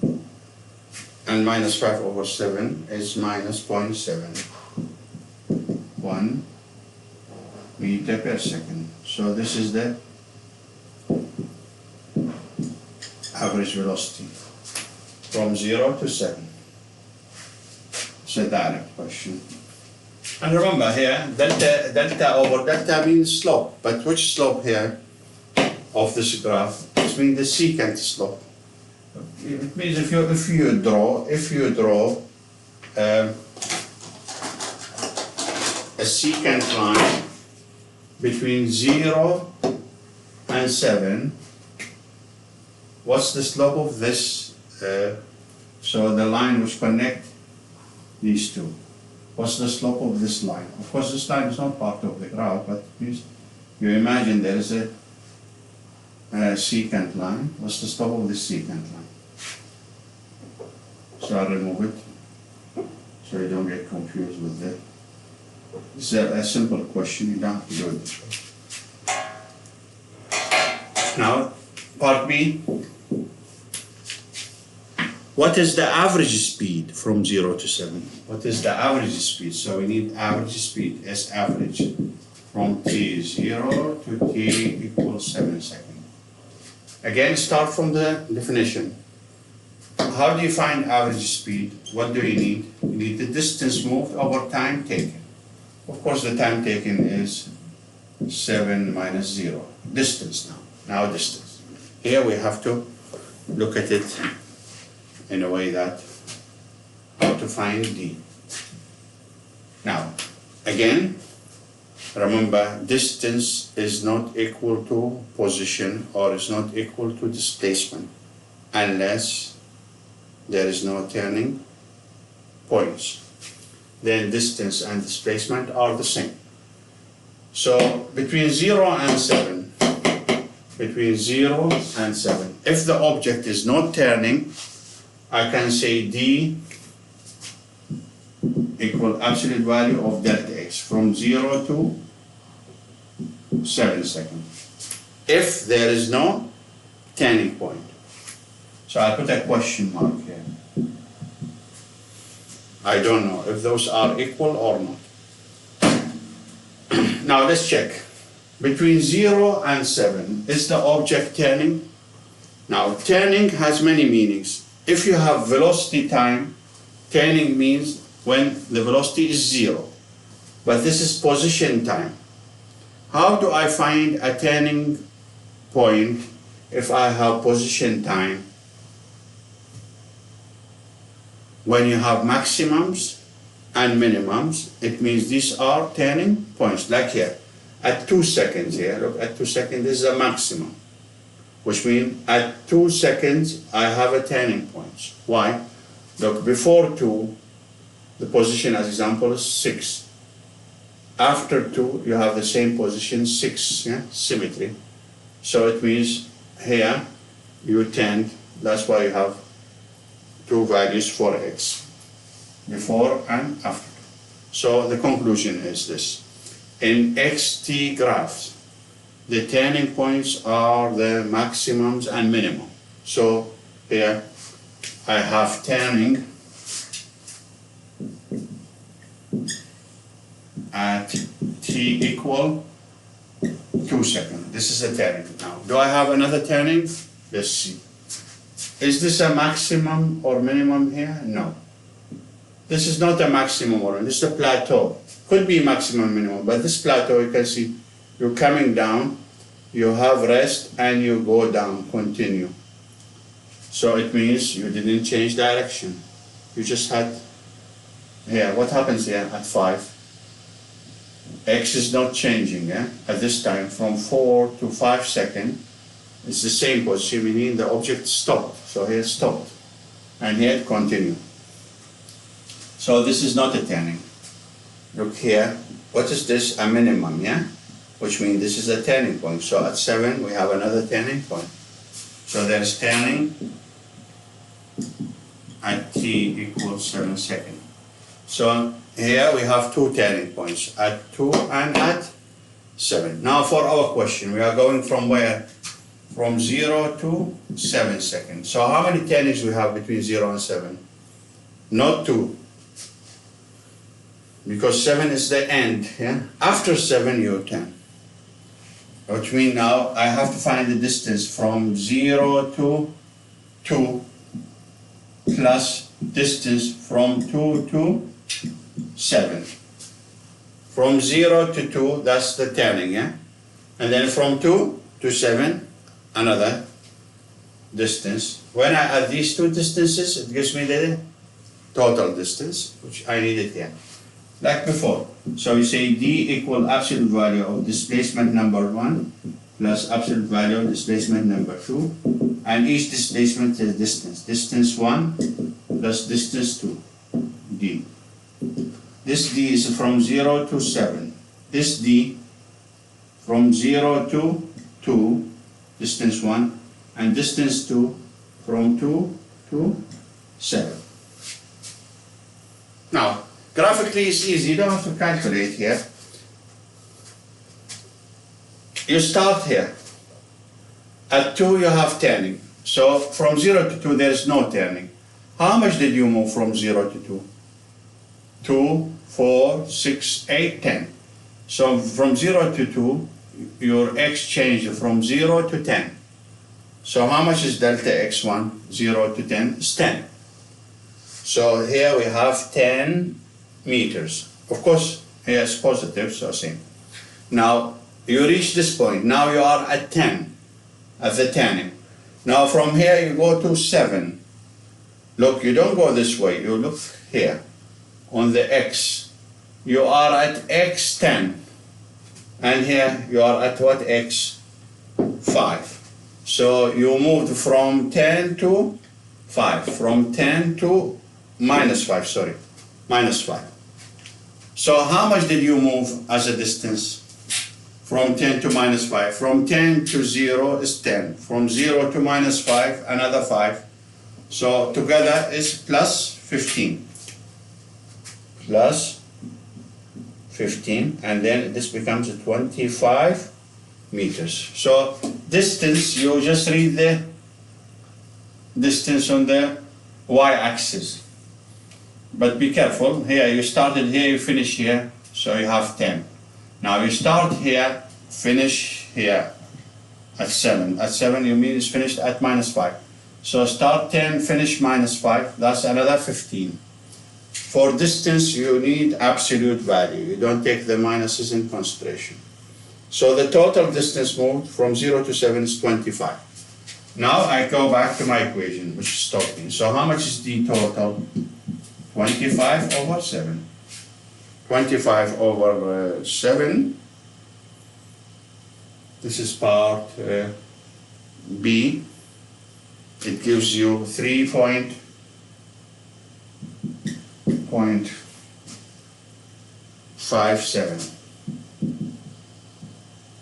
3.57 meter per second. 3.57 meter per second. Of course, the answer I gave you here is not the right answer, so you need to correct it. The answer is not 214. The answer is 3. So here, 3.57.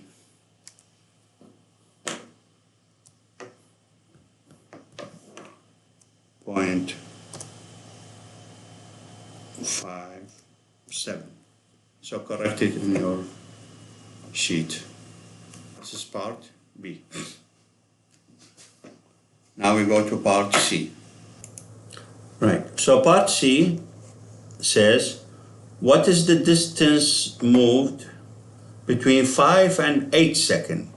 Find the distance moved from 5 to 8 seconds. So part C, what is D from 5 to 8 seconds? What's the distance moved from 5 to 8 seconds? Okay, here remember you have position time function and you want the distance. This is a direct question, just look at the coordinate, but remember distance is absolute value of displacement, but in the region where you have no turning points. So you have to know the turning points and then avoid this problem. Now if you go back in the previous part, we said we have two turning points at 2 seconds and at 7 seconds. So when you go from 5 to 8, from 5 to 8, do I have a turning between 5 and 8? From 5 to 8 seconds. Do we have a turning point? Yes. 7 is a turning point. So it means to find distance, I don't say distance equal displacement between 5 and 8. Wrong. Because between 5 and 8 there's a turning 7. So to correct that you have to say D 5 to 8 is D from 5 to 7, distance 1, plus D from 7 to 8. And how you find distance from 5 to 7? There's no turning between 5 and 7. So start at 5. At 5, what is the position? 5. So you're starting at 5. Where do you finish? At 7. So from here to there, how much did we move? From 5 to minus 5. From 5 to minus 5. How much is the distance moved? It's 10. So this one is 10 meters.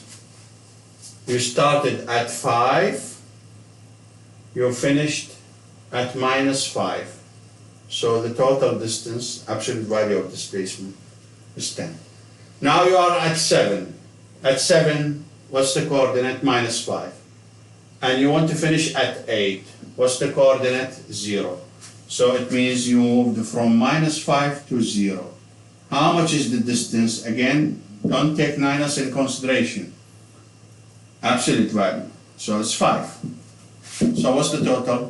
15 meters. This is the distance moved. 15 meters. This is part C. Part D. Part D, not distance.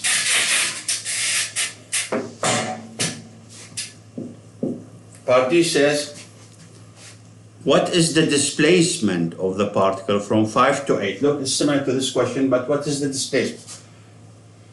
Displacement being find delta x from 5 to 8 seconds. Here, I don't have to worry about turning, because displacement is the shortest, start and finish. What happens in between is not taken in consideration. So it's coordinate, direct coordinate, which means find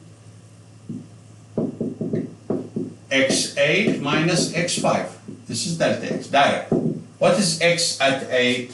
What is the position at 8? 0. What is the position at 5? 5. So it's minus 5 meters. Look here, the displacement is negative, because displacement has direction, negative or positive. So this is how you find the displacement. This was part D. The last part is E. Part E. Part E says, what is the average speed? What is the average speed?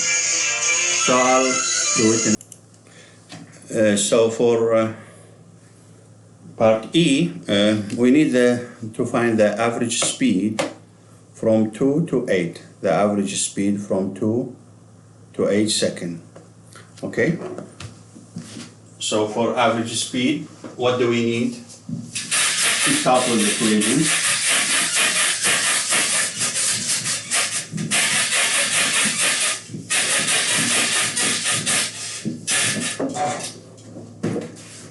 Part E, the last part, we need the average speed from t equal 2 seconds to t equal 8 seconds.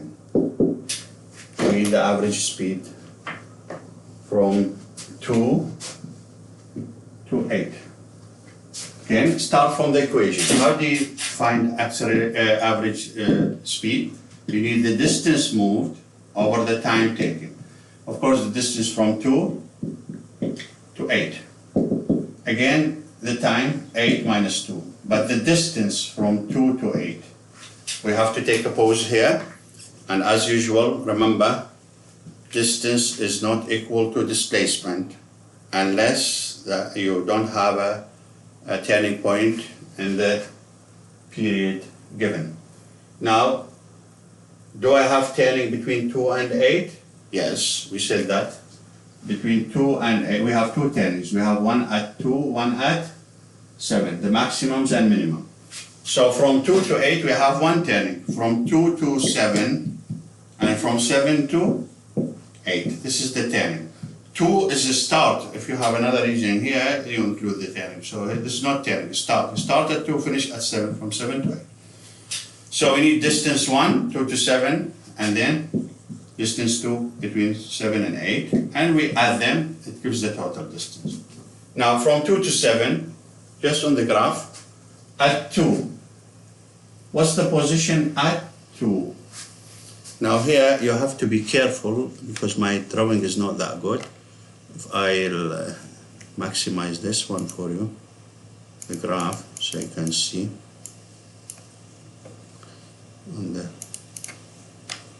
So if you look here at, at 2, yes, at 2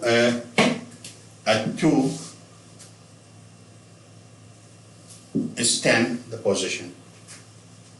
At 7, what's the position? Minus 5.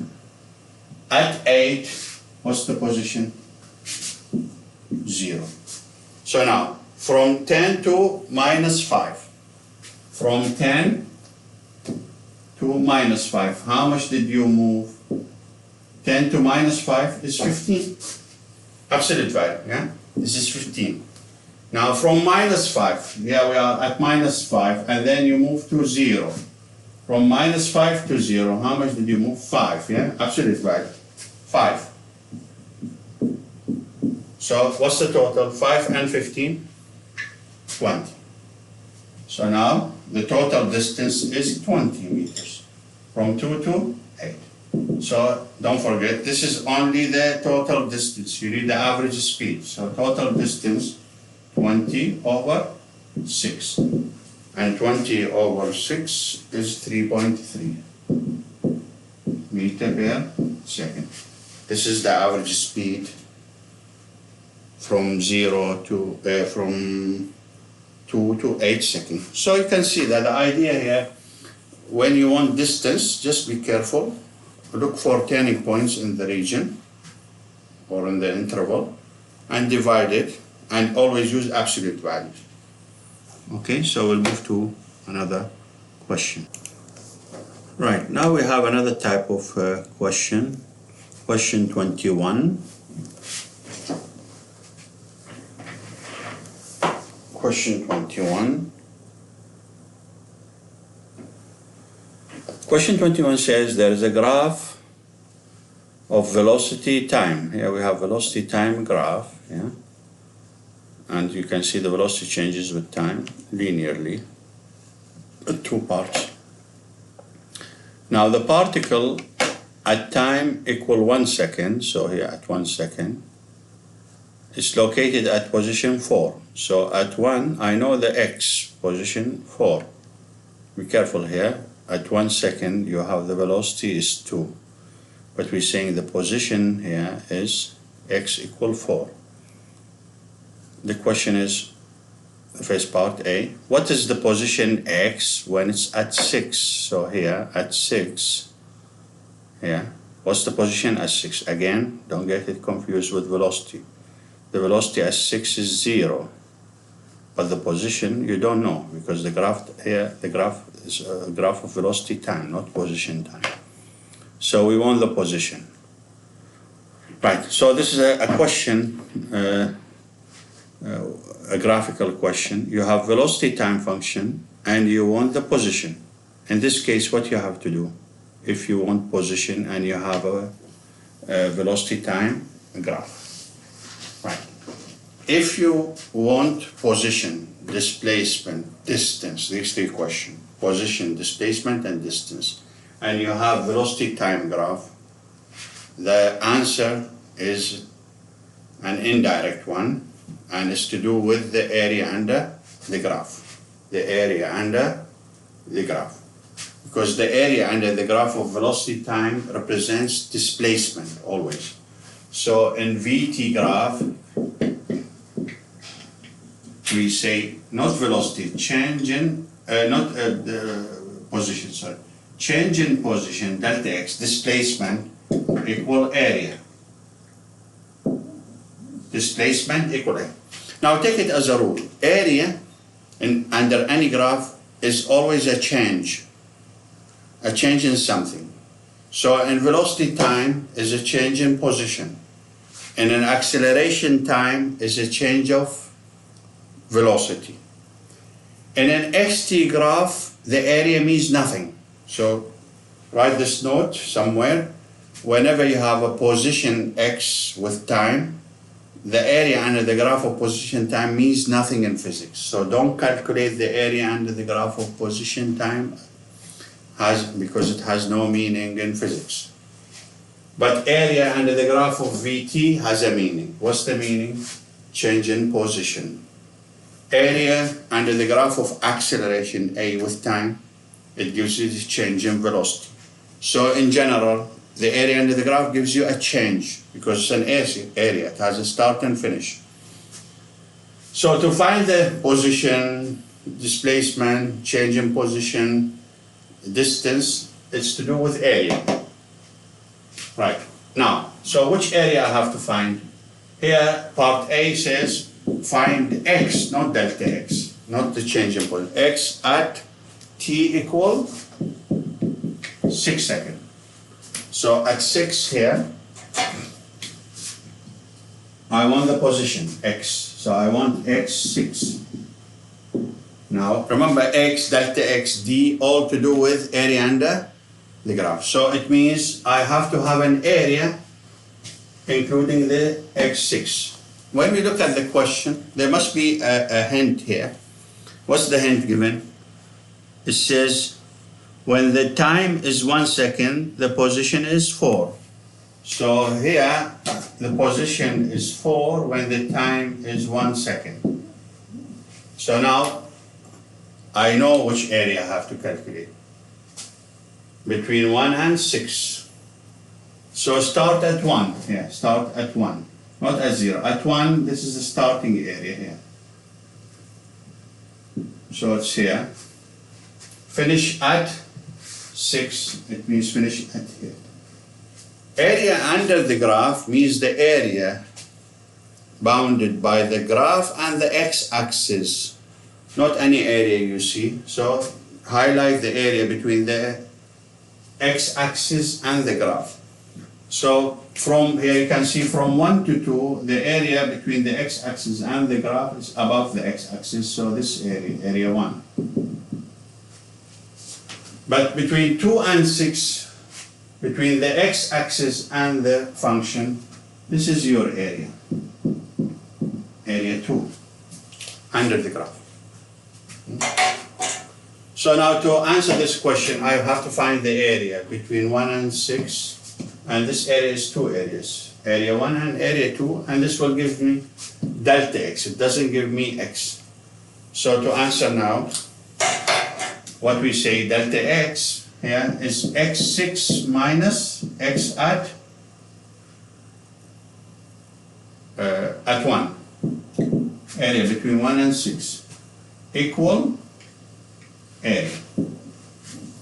Now, do I know x at 6 seconds? No.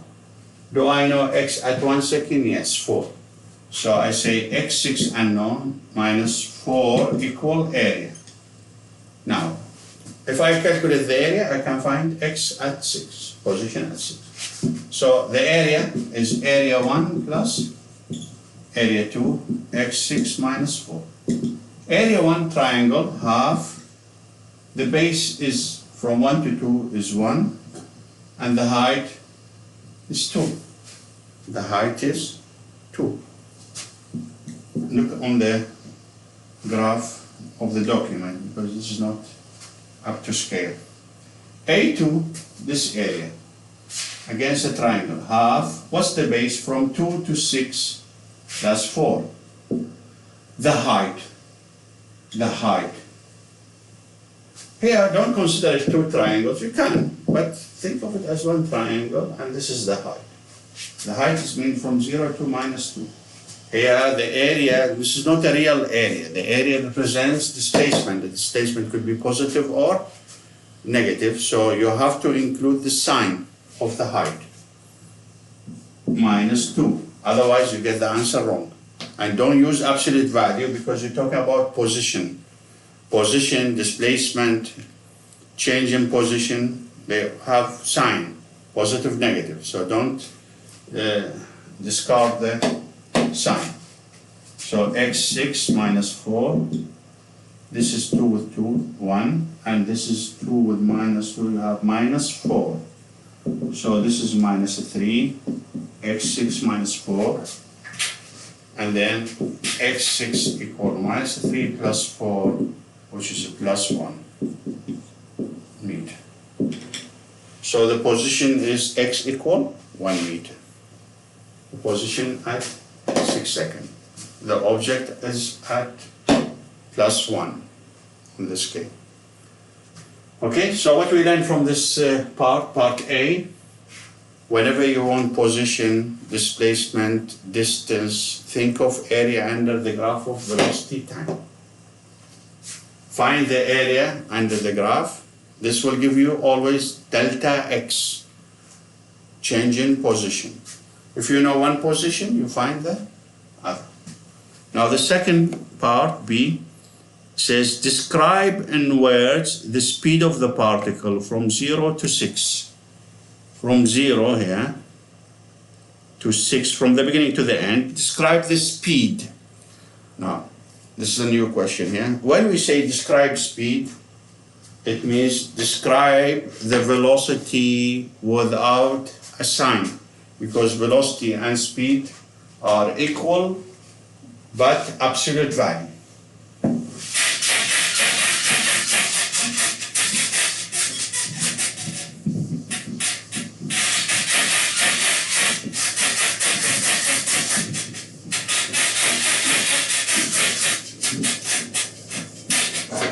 So here, if I put this question 20, we're still at 21, and this is part B. Describe the speed S from 0 to 6 seconds.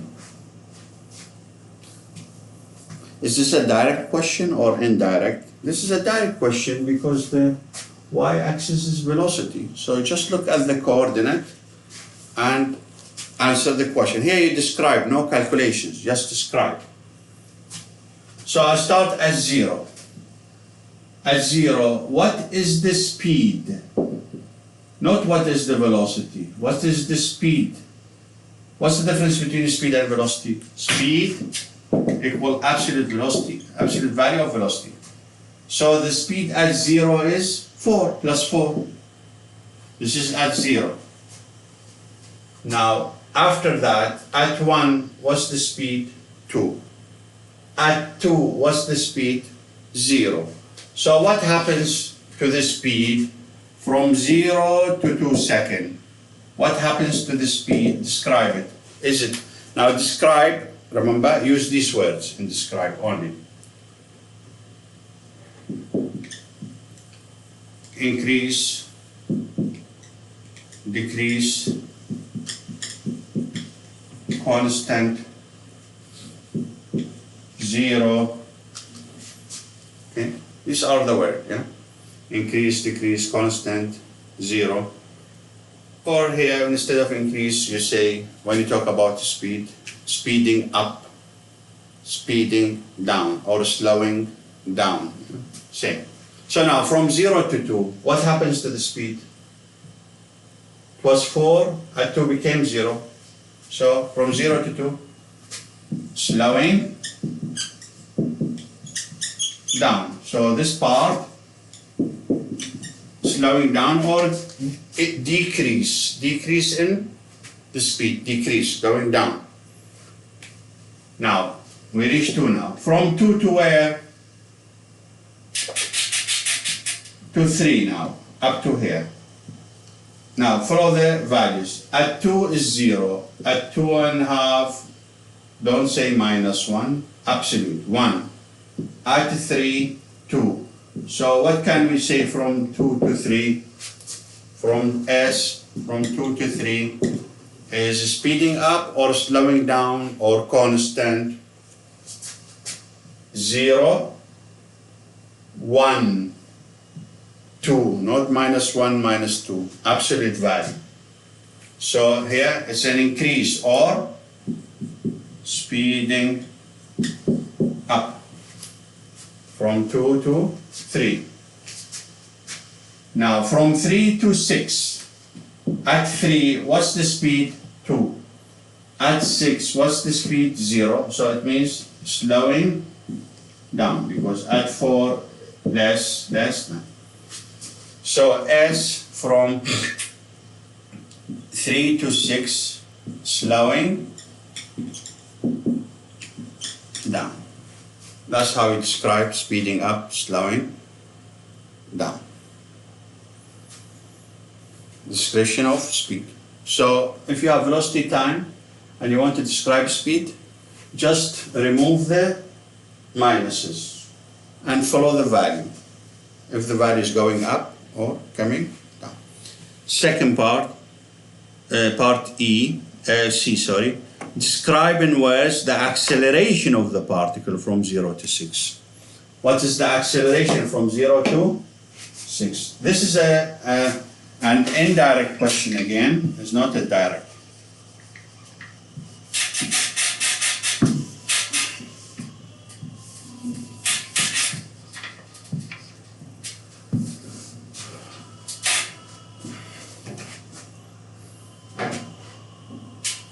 So this time we want to describe the acceleration. How do we describe acceleration if we have velocity time? All right. What does acceleration represent in acceleration time graph?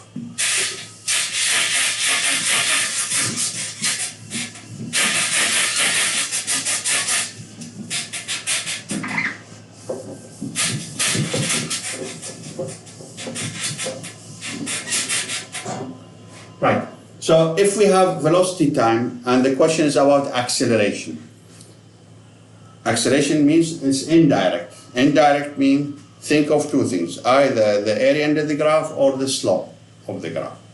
Now we know that in velocity time, the area under the graph represents displacement or change in position. So we exclude the area in the graph. What is left? Slope. And you can always say that acceleration equals slope of velocity time graph. So if you know the slope, you know the acceleration. Now here the question is describe, don't calculate the slope. Describe the slope. Now if you want to describe a slope, if the function is linear, you just say if it's positive or negative. And linear means one slope, constant. So to describe A from 0 to 6, describe. Again, the word use increase, decrease, constant, negative, positive, 0. Now, because the function is linear, so it means the slope is constant, which means acceleration is constant. Now, let's look from 0 to 3. How many slopes do we have? One slope, linear. So I say from 0 to 3 seconds, A equal constant. Constant doesn't mean 0. Constant means one value. Because the slope is constant, linear. How much is it? Just take 2 points on the line. Now, this is not enough. Is the constant negative or positive? Which means is the acceleration positive or negative? If the line is drawn this way, it means the slope is negative. Start high, finish low, like a stair. You're going down a stair. When you go down the stairs, the slope is negative. So here, the acceleration is, we say, constant and negative to the left. This is the acceleration from 0 to 3. Now from 3 to 6, this part, again is linear. So from 3 to 6, describe the slope, because acceleration is the slope. How many slopes? 1. Positive or negative? Positive. So it's positive and constant. This is how we describe acceleration. Now the last part, D. D says, what is the acceleration of the particle at t equal to seconds? At t equal to seconds, what is the acceleration? Okay. I want acceleration and I have velocity time graph. What's the link? Acceleration is the slope of velocity time. So it means to find acceleration, find the slope in the graph. Which is slope? Yeah. At 2.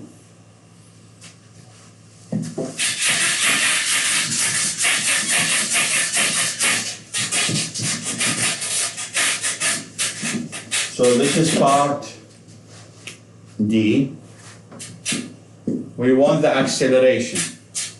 A at t equal 2 seconds. Here. What's the acceleration here? Of course, here when I say what's the acceleration, we mean the instantaneous acceleration, not average. Average needs to start and finish. What does acceleration represent? Slope. Which means what's the slope at this point? Here, the slope here, everywhere here is the same, linear. So you just have to find the slope of this line.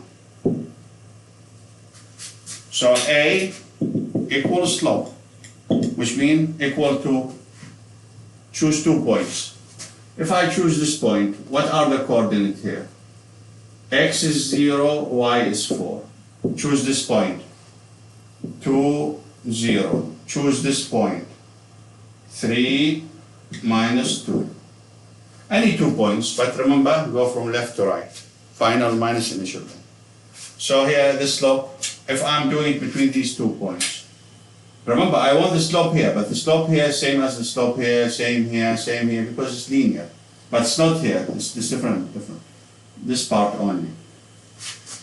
So final Y is 0. Initial Y, 4. Final x2, initial 0. So I have minus 4 over 2, which is minus 2 meter per second squared. This is how we find that acceleration minus 2. Partly.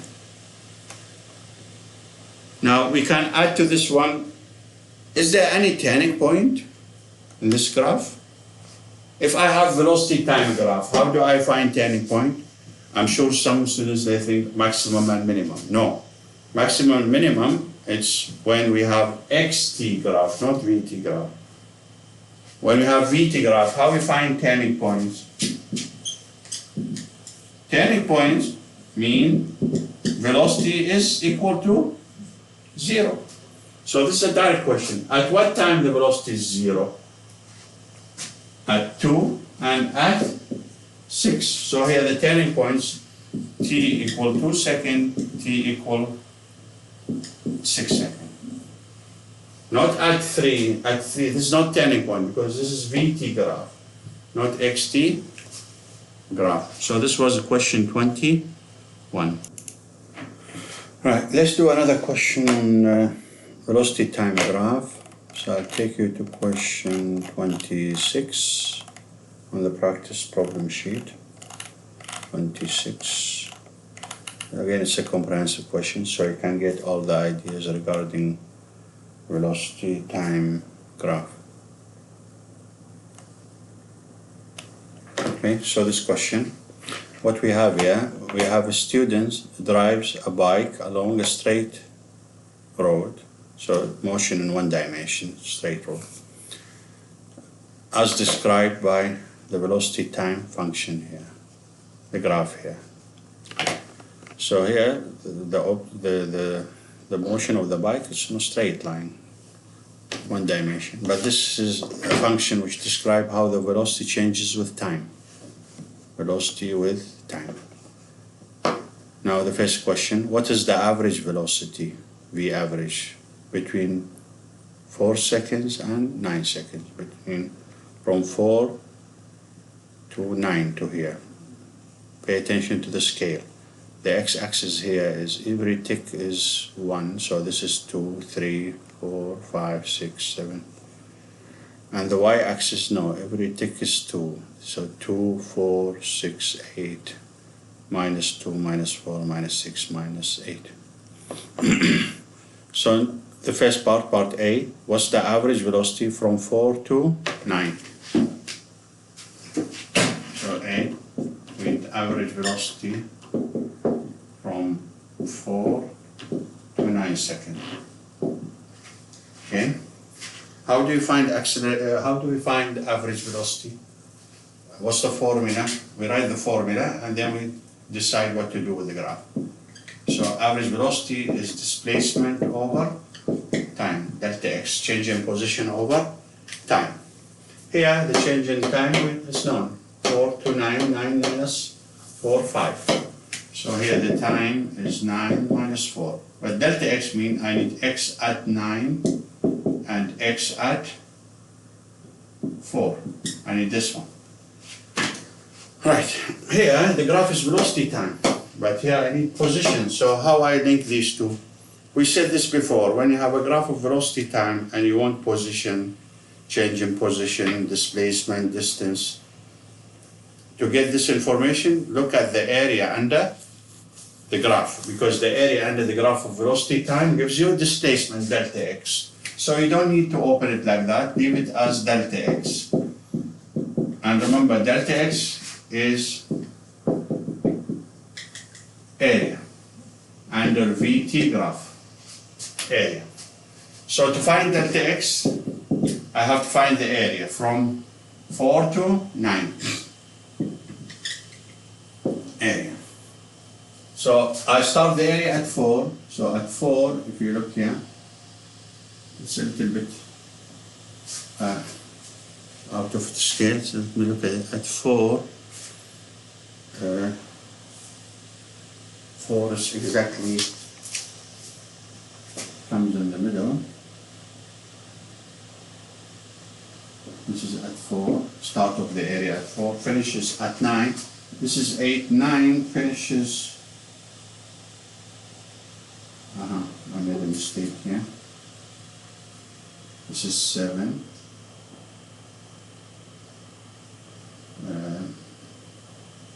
8. That's right. This is 9. And this is 10.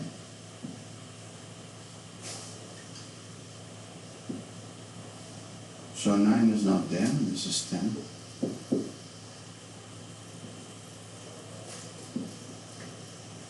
This is 7. Okay, so start at 4, finish at 9, which is the end of the graph. So it means I have to find the area from 4 to 9. How many areas do we have from 4 to 9? Of course, you look from 4 to 7, there are two areas, or one area trapezoid, or if you don't like it, just make it two areas. This is area 1, and here triangle area 2, and this area is under the graph, area 3, between the x-axis and the graph.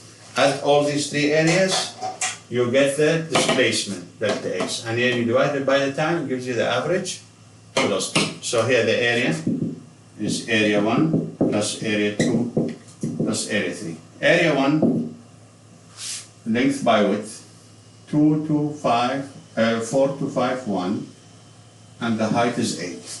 So it's 1 by 8. Area 2 is a triangle,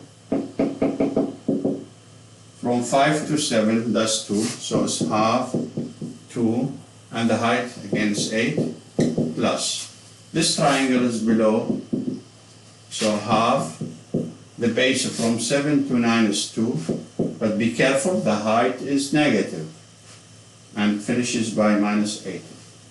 So it's minus 8. So 8 plus 8 minus 8. Plus 8 minus 8, you have 8. So the displacement is 8 meter. But the question is not displacement, average velocity. So substitute now. Average velocity equal displacement over time. And the displacement is the area, 8 over the time, 9 minus 4, which is 5. 8 over 5. 8 over 5 is 1.6.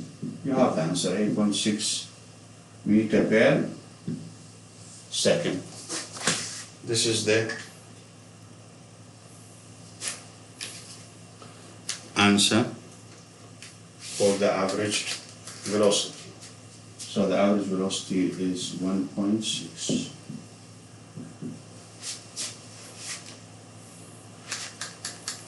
Part B, what is the acceleration at 7 seconds? What's the acceleration at 7 seconds?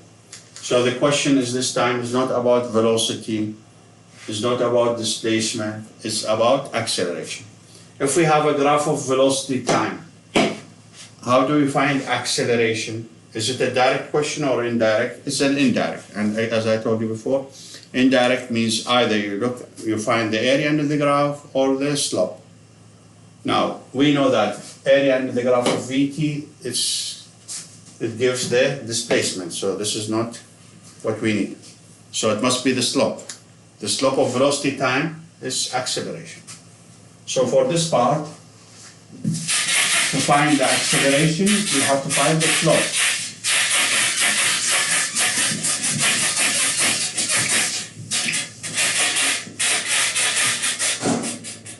So part B, we want the acceleration at t equal 7 seconds. Right? So if you want acceleration in VT graph, it means find the slope at that time. So A equals slope in VT graph. Where is 7? 7 is here. Which means what's the slope at 7? This is linear part. So it means find the slope of this linear part. So A equal. Choose 2 points on this line. Of course I can choose this point, this point, this point. These are the standard point edges. So this point is 5x, 8y. This point is 7, 0. This point is 9 minus 8. Choose any. I'll choose the first two. So final y, 0, minus initial y, 8, x, 7, minus 1. So it's minus 8 over 2, which is minus 4 meter per second squared. Notice the negative sign of acceleration because the slope here is negative. So the object is accelerating to the left, but it doesn't mean the object is moving to the left. Part C.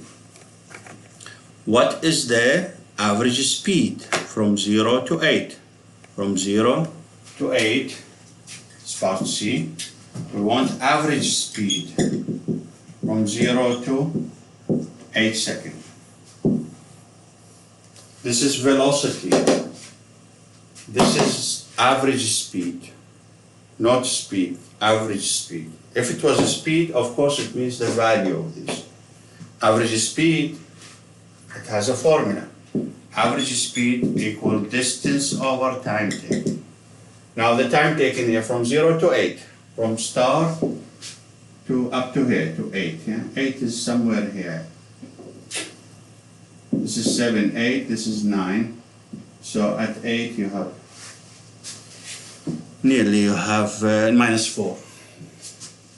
But anyway, it's not a coordinate. Be careful. So this here I have 8 minus 0. Now I need the distance from 0 to 8. How do I find the distance from 0 to 8? If you want distance, displacement, change in position or position, and you have a graph of velocity time, how do you find distance, displacement? We said this before, area under the graph. Area under the graph.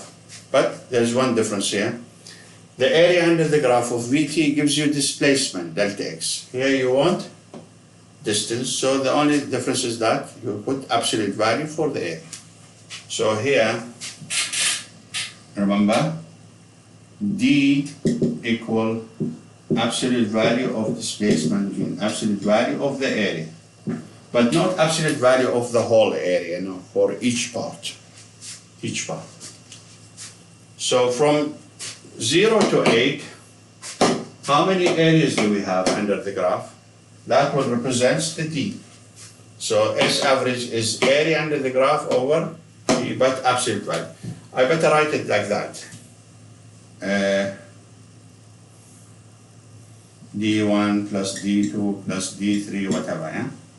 And each D is an area. Now, from 0 to 8, I have to divide too many areas. So, start again, because you're starting from 0. So, from 0 to 3, that's area 1. From 3 to 5, area 2. From 5 to 7, area 3.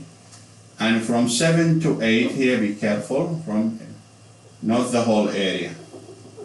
Up to 8, 8 finishes here. This is small area, area 4. And it's under the graph. So here you say average is area 1 absolute, area 2 absolute, area 3 absolute, area 4 absolute. Of course, area 1, area 2, area 3 are all positive already, but area 4 is the one which is negative over 8 minus 0. This is average velocity. Now, just calculate. What's the first area? Base height. Yeah. Rectangle, triangle, triangle. So we just have to find each area. So the first area, A1, equal half by 3 by 8, but all absolute value, plus area 2, 2 by 8, plus area 3,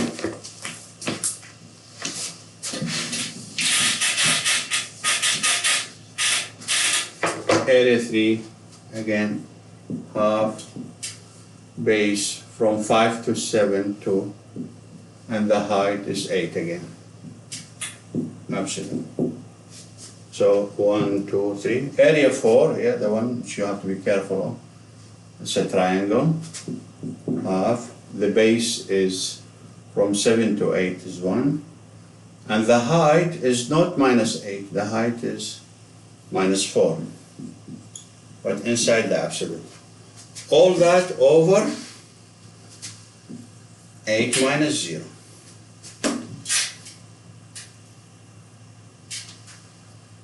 8 minus 0. So when you calculate all these areas, you get the total area, which is 38/8. This is the average velocity. This average, and it's 4.75 meters per second. This is the average speed. I'll take you to another part now. Now we go to part D of question 26. The question says, what's the average acceleration, A average, in the interval t equals 2 to t equals 6? So between 2 seconds and 6 seconds, this one. What's the average acceleration from 2 to 6? Okay. Now always, as usual, the technique is that you start from the formula, which you know about the question. So here we need average acceleration. What's the formula for average acceleration? The formula for average acceleration is change in velocity over time. And change in velocity means final velocity minus initial velocity over final time minus initial time. So now, if I have a velocity time graph and I want to answer this question, what do I need? I need the velocity final, velocity at 6, velocity at 2, and the time. So this is a direct question because this is the velocity line. The y-axis is velocity, so just substitute directly. So here, v final means v at 6, v initial means v at 2, and this is time 6 minus 2. So this means 6 minus 2 the time. v6, what's the velocity at 6? What's the velocity at 6 seconds? So if you look at it here nearly, the coordinate is 4. Minus, what's the velocity at 2? Again, it looks like 4. But I think I have a problem with my drawing, so I'll just look at it here to get it right. So here we need the velocity at 2. It looks like 6, yeah, not 4, 6.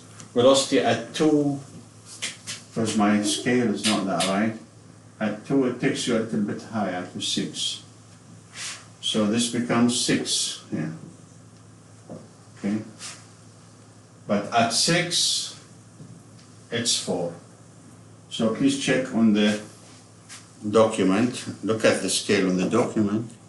It's much better. So at 2, it's 6, and at 6 is 4.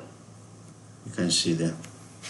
So 4 minus 6 is minus 2, and here we have 4, which is minus half, minus 0.5 meter per second square.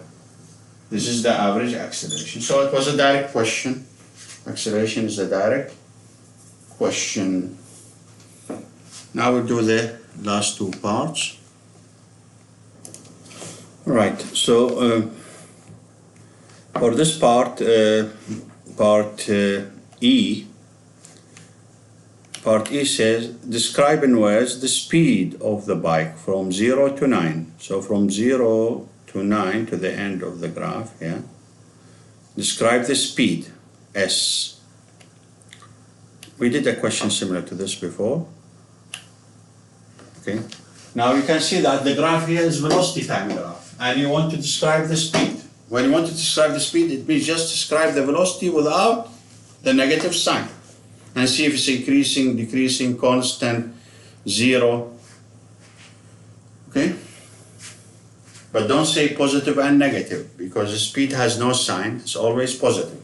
Velocity has a sign, to the right, to the left. So to describe the speed, I start from 0. What's the speed at 0, 0? At 2, nearly 4. At 3 is 8. So what can we say about the speed from 0 to 8? From 0 to 3 is increasing. So S from 0 to 3, either you say increasing or speeding up or increase. Now, pay pay attention to this part. From 3 to 5. From 3 to 5. What can you say about the speed here? What's the velocity from here to there? Same, 8, which means the speed is constant. So from 3 to 5, speed is constant. It's not changing. It's not zero. Not the slope. What happens to the value here? From here to there, the same value, 8. Then from 5 to 7. So S from 5 to 7. At 5 is 8. At 7 it became 0. So what happens here? Slowing down or decreasing. This is 5 to 7. Of course, at 7, what happens at 7? Velocity is 0, stops, or speed is 0. So at 7, S at 7 is 0, stops. Now from 7 to 9, S from 7 to 9. At 7 is 0. At 8, nearly 4, plus 4. At 9, plus 8, speed positive. So here we say it is speeding up. Speeding up. So from here to there, speeding up. The value is increasing. Speed is a value only. Speeding up. So if I do it in words here, from 0, this part, speeding up. Here, what is it? Constant. The speed is constant, 8. From here to there, this part, slowing.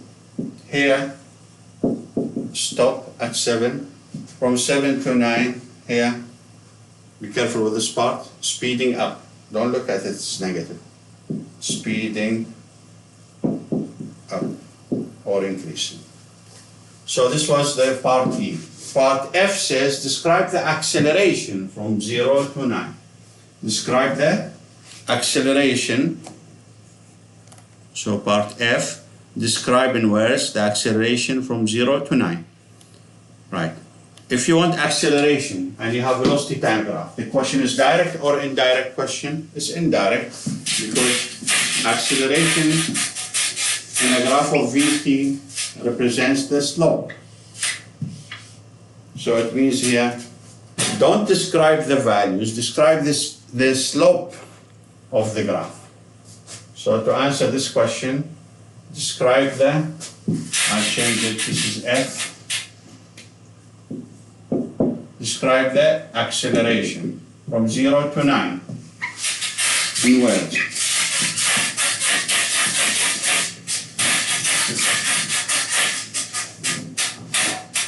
Just be careful with this. This is velocity and you want acceleration. If you have velocity time graph and you want acceleration, you have to calculate the slope. But here you don't have to calculate the slope because it says describe, which means look at the slope. So describe the slope. A equals slope. And when you describe slope, remember, slope has two parts. It has the sign, is it positive or negative, right and left, and the value, the magnitude, increase or decrease. So two parts. Slope has two parts. Sign, positive or negative, and the value of the slope. Increases, decreases, or constant, or 0. The value, what's the value? So now let's again describe. From 0 to 3, this part. What can we say about the acceleration? Which means what can we say about the slope? A, from 0 to 3, you can see that there's one slope. So the slope is one slope, so the value is constant, which means the acceleration is constant. The value is constant. No? Now the sign. What's the sign of acceleration? The slope sign, positive. So the slope is positive and constant, which means the acceleration is positive and constant. Second part, from 3 to where? 3 to 5, this part. 3 to 5. Describe the slope. Describe the slope. What can you say about the slope here? No slope, 0. 0 slope, so acceleration is 0. No acceleration, because remember the velocity is constant, acceleration is 0. Now, next part here, you don't have to divide it to parts here because you have one part, one linear part. So I say acceleration from 5 to 9. Now, linear mean one value of a slope, so it's constant.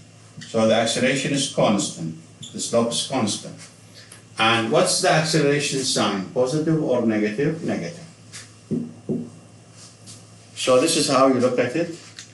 Okay. Now the summary, when you have velocity time graph, you can answer all the questions about motion. So sometimes the question is direct, if it's about velocity or speed, direct. Sometimes it's indirect, which means you calculate the area under the graph or the slope of the graph. The area under the graph of VT, velocity time graph, represents displacement or distance if you take the absolute value. Okay. The slope represents the acceleration. So this is how we do this.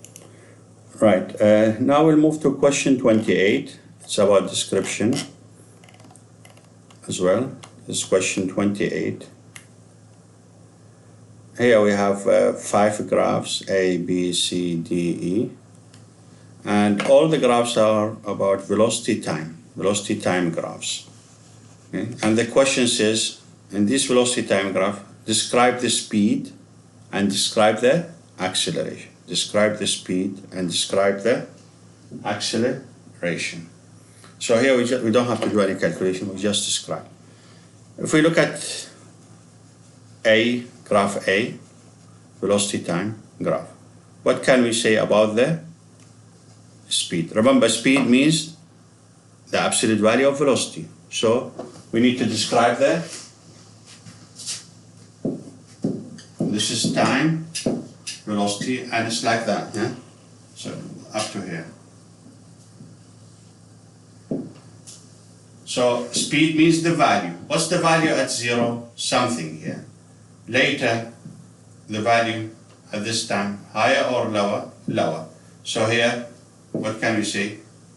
Slowing down. You can see the value is going down.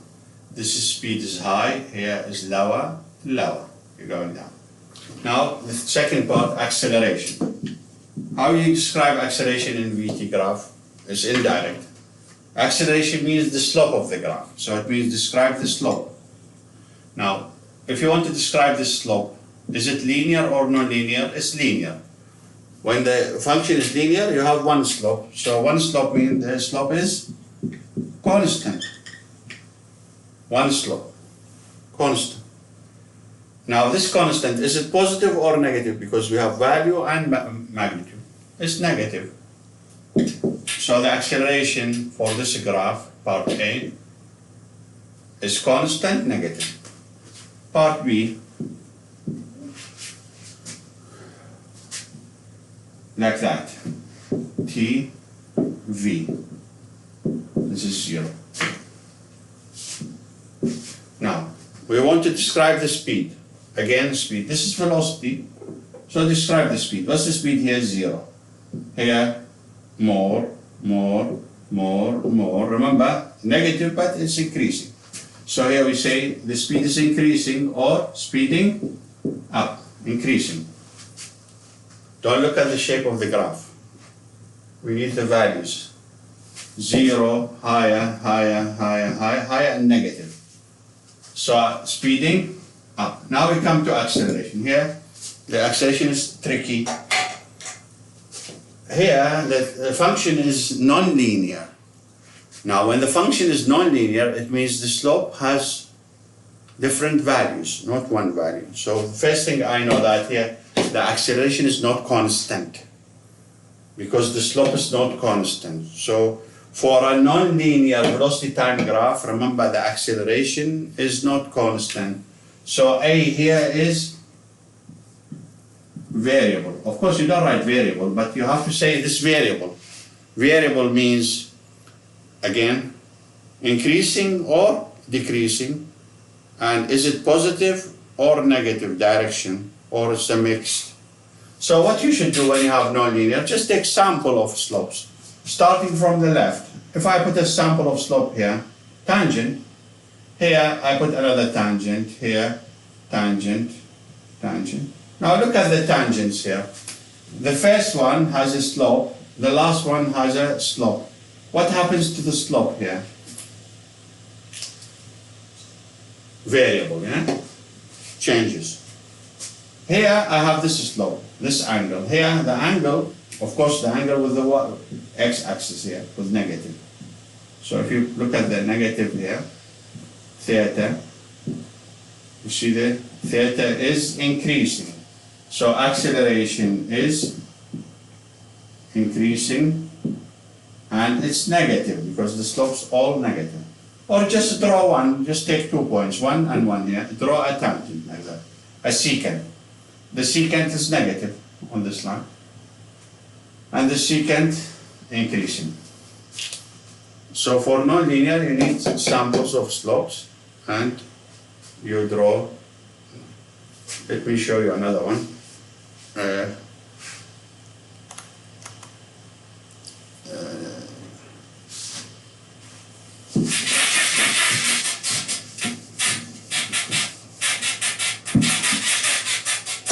C. I think we did similar to C in this one. T, velocity, 0. Again, we want to describe the speed. What's the speed here? High, yeah? Here, less, here, 0. So from here to there, slowing. Down. How many slopes? 1. So the, sorry, we don't need the slope now, just the speed. So here slowing down, here stop, and from here to there, 0, more, speeding up.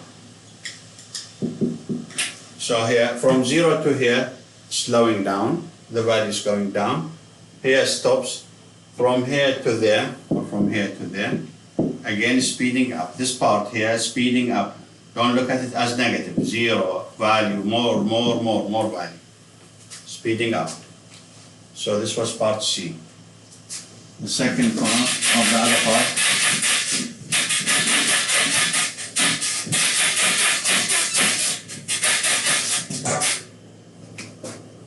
Part D.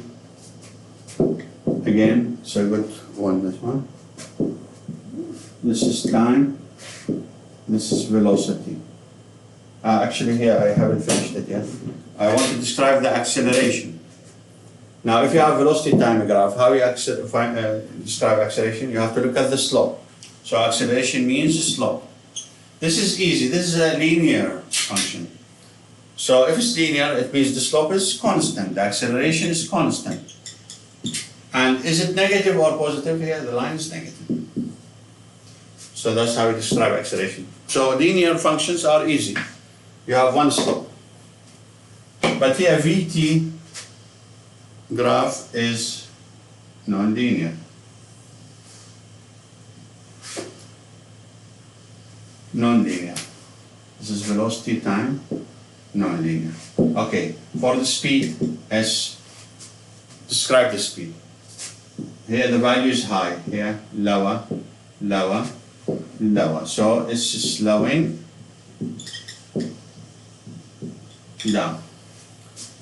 Now we come to the acceleration, the tricky one. Acceleration, remember acceleration is a slope. And here, because it's non-linear,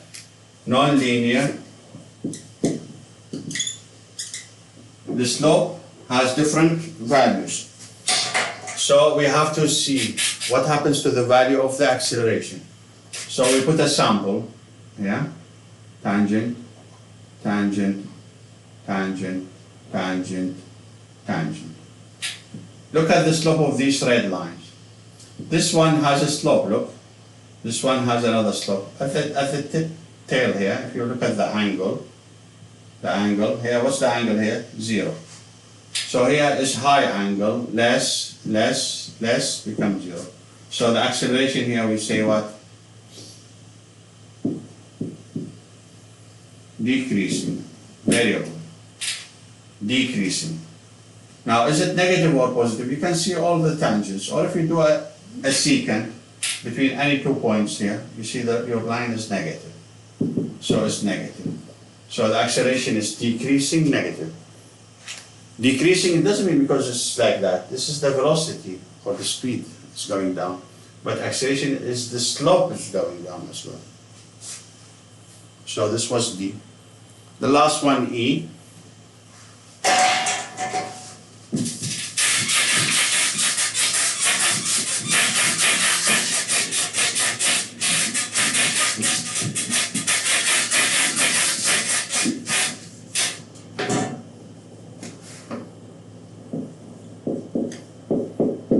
E time velocity. Okay, here I want to describe the speed. S, speed. Speed is the value, describe the value. Here the value is 0, here is higher, higher, higher, higher. So it's speeding up or increasing. Now we want to describe the acceleration. Acceleration in VT graph, acceleration means slope. So it means describe the slope. Now here, how many slope? Non-linear. So because it's non-linear, it means you have to take samples of slopes. So I start always from left. This is a tangent. This is another tangent. Another tangent. Another tangent. Now look at the tangent here. The tangent now is with the x, the positive.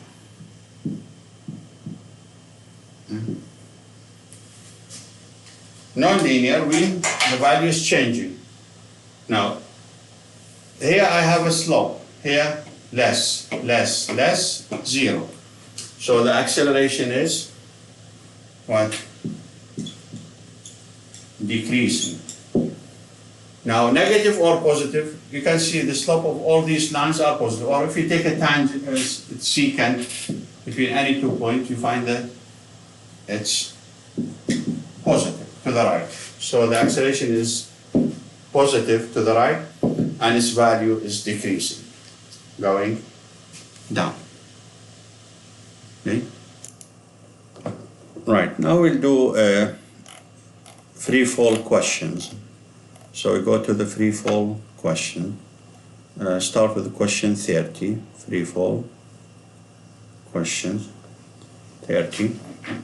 Now question 30 says, a ball is thrown up with an initial speed of 20 meters per second. So the speed of throwing up is 20 meters per second. And then, of course, when you throw it up, it goes up to a maximum and then it comes back. No, when it came back, it's caught by the same person who threw it, which means it came back to the same level. Look here in the diagram. You started at 1, goes up, maximum 2, and then it comes back, and it's been caught by the same person, which means it didn't miss and to go below the same level. So this is what we know. The only thing we know that an object's been thrown up with an initial speed of 20 meters per second. Then we should answer this question. Question or part A, how high does the ball goes? How high does the ball, which means here, find the h from 1 to 2. What's the height? This is part A. What's the height? B, what's the velocity of the ball just before it's caught? Which means what's the velocity at point 3? What's the velocity when it reaches point 3? This is part B. Part C, how long does the ball take in air before it returns to the same level. Here, how long means the time? Find the time from 1 to 3, so all the time to go and come back. What's the total time?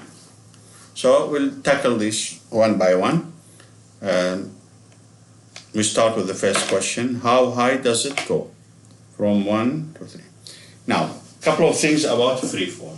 Whenever you have a question of free fall, remember it's motion with constant acceleration. So I can use the equations of motion, but the only difference here, I know what's the acceleration, and the acceleration is the gravity acceleration, g, and it's minus 9.8 meter per second squared. So we modified the equations, as you remember, for free fall. And for free fall, we have final velocity equal initial velocity minus gt. At became minus gt. And final velocity square, initial velocity square, minus 2g. Displacement vertical, or displacement vertical initial velocity time minus half gt square. So these are the three equations of motion for free fall. Now, one thing which is very important about free fall or motion in general is the sign, positive or negative. Now, an object moving up, the velocity is positive. Object moving down at a point is negative velocity. So make sure these velocities are giving the right sign, positive or negative. The other thing we have to be careful of is the displacement delta y. Because displacement this time is vertical, again it should either it's positive or negative. Displacement is positive. If you start at this level, you finish at a level above, this delta y, which is the height, is positive. If you finish above. If you start at this level, finish at a level below, the delta y is always negative. Now, we start with the first part, A. It says find the height from 1 to 2. To apply these equations, always use the numbers given. Don't say initial and final, because you choose an initial and a final which suits your calculation. If I want h from 1 to 2, I have to do calculation between 1 and 2, and I find delta y between 1 and 2, and delta y between 1 and 2 matches h. So I need equation with delta y. Second and third, they have delta y. Now, I should have two pieces of information between 1 and 2. If I have two parameters known out of the 5 parameters, that's enough. So free fall needs 2 parameters. What do I know? At 1, what do I know? What's the initial speed? 20. Remember, this is speed. So what's the initial velocity? V at 1, same. Positive, because it's going up. So here the velocity is 20, positive. Now, what else do I know between 1 and 2? Do I know the velocity at 2? Yes. V2 is 0 because it's the maximum. Always at maximum, 2. That's enough. So if I know two things, I can find the time, the displacement for that. So initial velocity known, final velocity known. And I want delta y. So if I use this one needs time, so I don't have time between these two. So the second one, I don't need time. So the technique here, I say from 1 to 2, between 1 and 2, I apply the equation. So final velocity would become v2 square. Initial velocity, v1 square minus 2g. Which delta y between these two velocities? 1 and 2. Now final velocity is 0. Initial velocity 20 square minus 2. 9.8, the only unknown is delta y. Take it to the other side and take the values there. You find that delta y equal 20.4 meter. Now this is delta y, displacement between 1 and 2, but we want the height between 1 and 2. Height is absolute value of delta y from 1 to 2, but in this case it's the same because it's positive already. So this is part A. We found h. Part B. What is the velocity when it reaches point 3, when it comes back. What is the velocity? 3. So here, find V3. Find the velocity. If it says find the speed, it's fine. But remember, the equations here do not give you speed. They give you velocity. Once you find the velocity, remove the sign if it's negative.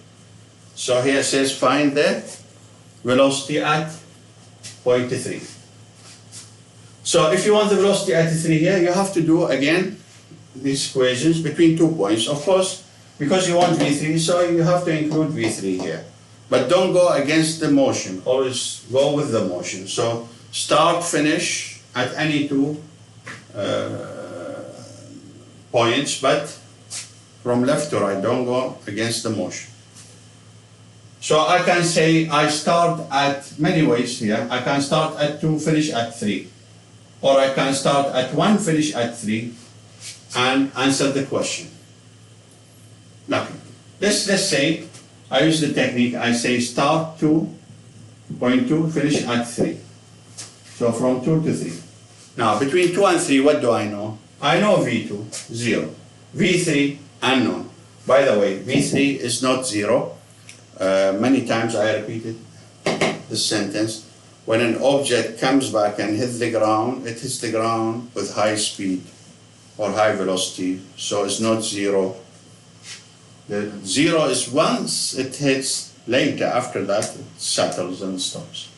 So one of the common mistakes that students think that the velocity when it returns to ground is 0. So from 2 to 3, if I want V3, what do I know between 2 and 3? If I use this equation, this becomes V2, 0. V3, unknown. G, known, 9.8. But time, do I know the time between 2 and 3? No. So I can't use the first equation. I go to the second equation. V1, known. Initial here, 0, because starting from 2. V final, unknown. Delta y, is it known from 2 to 3? Yes. Or between 2 and 3, I know what is delta y because I found it in the first part. So let's do this now. We say second equation. So second equation becomes V3 square equal V2 square minus 2g delta y from 2 to 3. V3 square is unknown. V2, 0. 2, 9.8. How much is delta y between 2 and 3? Some of you will say 20.4. 20.4, and this is wrong. Delta y is not height. Delta y is displacement. So here you said I start at 2, finish at 3. So you started at this level, finish at this level. So you're going from above the point 3. So you're coming down from 2 to 3, coming down. So here you must put delta y minus 20.4. This is a common mistake here. You put height from 2. When you say from 2 to 3, the height is negative. But if you say from 1 to 2, the delta y is positive because 1 is below 2, but 2 is above 3. And if you don't put the minus, definitely you have something square negative, and mathematically this is wrong. But now minus minus become plus, and you multiply all these numbers, V3 square. So what is V3 square? 399.8. Now this is V3 square. So what is V3? You take the radical. Again, this is a common mistake. Most of it. When you take radical, you have two values always, plus and minus. This is nearly, it's 400, so it's nearly 20 meter per second. So now what's the answer? What is V3? V3 has two signs, positive and negative. You have to choose. What do you think the velocity at 3? Is it positive or negative? Down. So you have to choose the negative. So the answer V3 is minus 20. meter per second.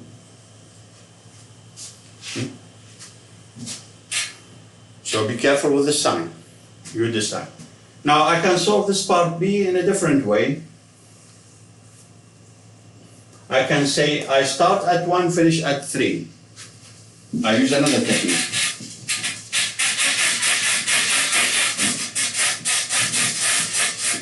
So it's still part B, but this time I say I start at 1, finish at 3.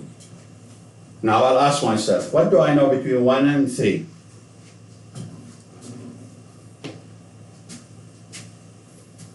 Do I know V1? Yes, 20. V1, 20. Do I know V3? No, because I assume that I didn't do it this way. I don't know V3. What else? Do I know the time from 1 to 3? No. Do I know delta y between 1 and 3? Do I know the delta y between 1 and 3? Some of you will say no. And the answer, yes. We know what is delta y between 1 and 3. Delta y is displacement. If you start at 1 and finish at 3, how much is delta y? You start at this level. This is initial, y1. It goes up and comes back to y3. Now when you say y3 minus y1 and at the same level, if this is 0, yeah? This is your scale. They are at the same level. So how much is delta y? 0. So delta y is 0 when you do calculation between 2 points at the same level. Which means I have 2 pieces of information between 1 and 3. So I know what is delta y and I know what is V1. So I can find V2, which is V3. Right? This is a long way, but it helps. Now, what did we discover here when we did it this way? Didn't you find that V3 value, the value of velocity of 3 and value of velocity 1 are the same? And this is true because it's symmetric. What goes up with the velocity comes back with the same velocity but in a different direction, which means the speed are the same. So the speed here are the same, 20, 20, but the velocity here is positive, the velocity here is negative. So actually I know what's the velocity at 3, same as velocity at 1. I don't have to calculate it, I don't have to do all that. I can just straight away I say minus velocity 1, which is minus 20. Okay, or you want to do it this way, substitute for delta y 0. Here, look here, equation number 2. So I say from 1 to 3, V final V3 squared, V1 squared minus 2G delta y between 1 and 3. How much is delta y between 1 and 3? 0. So what you'll discover that V3 squared equal V1 squared, and you take the radical, V3 is equal plus minus V1. Which one you take for V1? Remember, V1 is 20, so plus minus 20, but V3 is negative, so you take the negative. V3 is minus 20 meter per second. This is how we find V3. Now the last part, how long does it take to reach the ground or come back? So it means what's the time between 1 and 3, from 1 to 3. Now again, this one can be solved in different ways. So let's find the time between 1 and 3.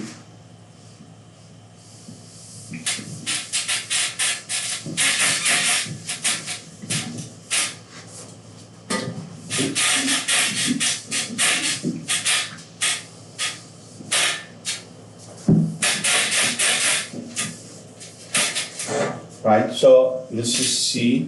What's the time from 1 to 3 seconds? From 1 to 3, we're between point 1 and point 3. What's the time? Right, again, if I want time, I can use the first equation or the last equation. Now, I ask myself, what do I know between 1 and 3? What do we know between 1 and 3? Do I know V1? Yes. How much is V1? Plus 20. Do I know V3 from the previous part? Yes. Or by conclusion? Yes. Minus 20 meter per second. So can I find the time? If I know two things yet. Which equation? First equation. I need time, I have two velocities. So I say V3 equal V1 minus GT from 1 to 3. V3 minus 20, V1 plus 20 minus 9.8 times 1 to 3. Take this one to this side, become minus as well. So minus 4t equal minus 9.8 t.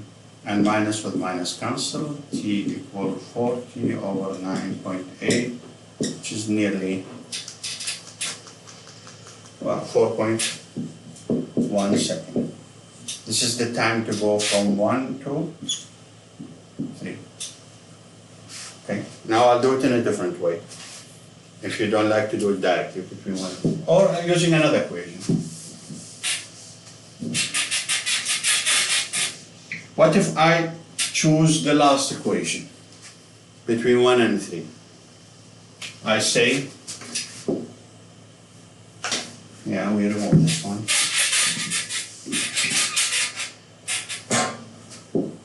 We are still in C, same, different techniques. I say from 1 to 3 again, directly, but I'll use the last equation.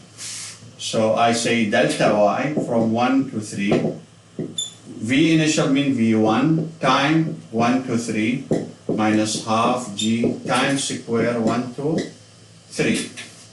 Now how much is delta y between 1 and 3? We said this before. It's the same level, so delta y is 0. Known. V initial plus 20, time unknown, minus half 9.8, 4.9 t squared. This is a quadratic equation, second degree, find t. Of course it's 0, so it's easy.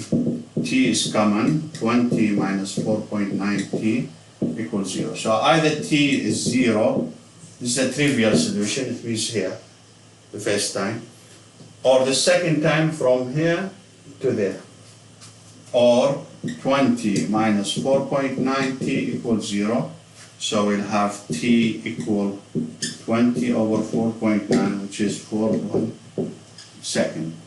So we get the same answer, but using a different equation. Now I can choose another technique to solve C. I'm giving you varieties of techniques because there's no one way to solve a question. To find the total time from 1 to 3, I can divide it into two parts because it's symmetric.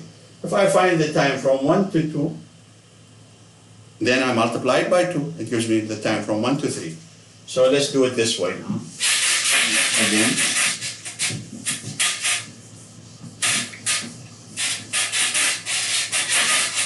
So still part C. I want the t from 1 to 3 seconds. So what I say, my technique, I say from 1 to 2 first. From 1 to 2. I find the time between 1 and 2. Now, what do I know between 1 and 2? I know V1 is 20 and V2 is 0. So I apply the first equation to find the time.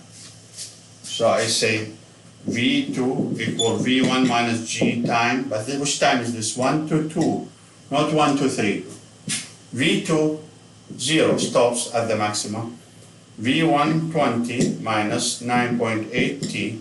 So I find t 1 to 2 is 20 over 9.8, which is 1 point something, or nearly is 2.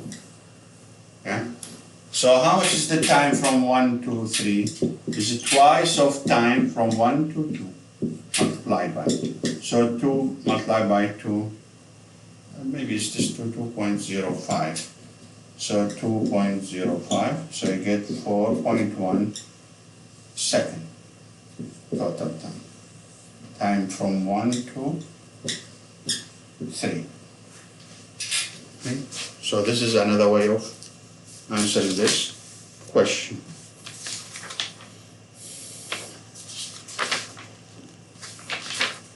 let's do another question of free fall. So this was question 30. Question 30. Right, so let's do question 33, project 33, free fall. Question 33.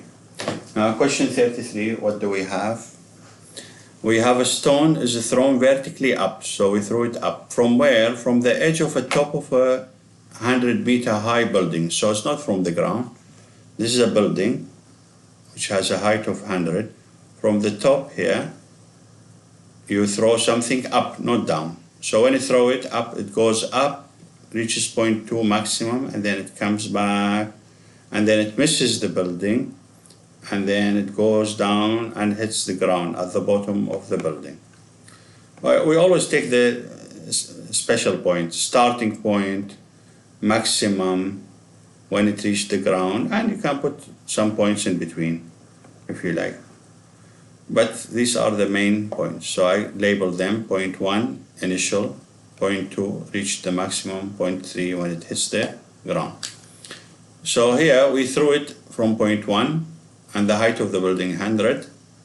Now the question says it reaches the ground at the bottom after 10 seconds. So the time taken between 1 and 3 is 10 seconds. 10 seconds.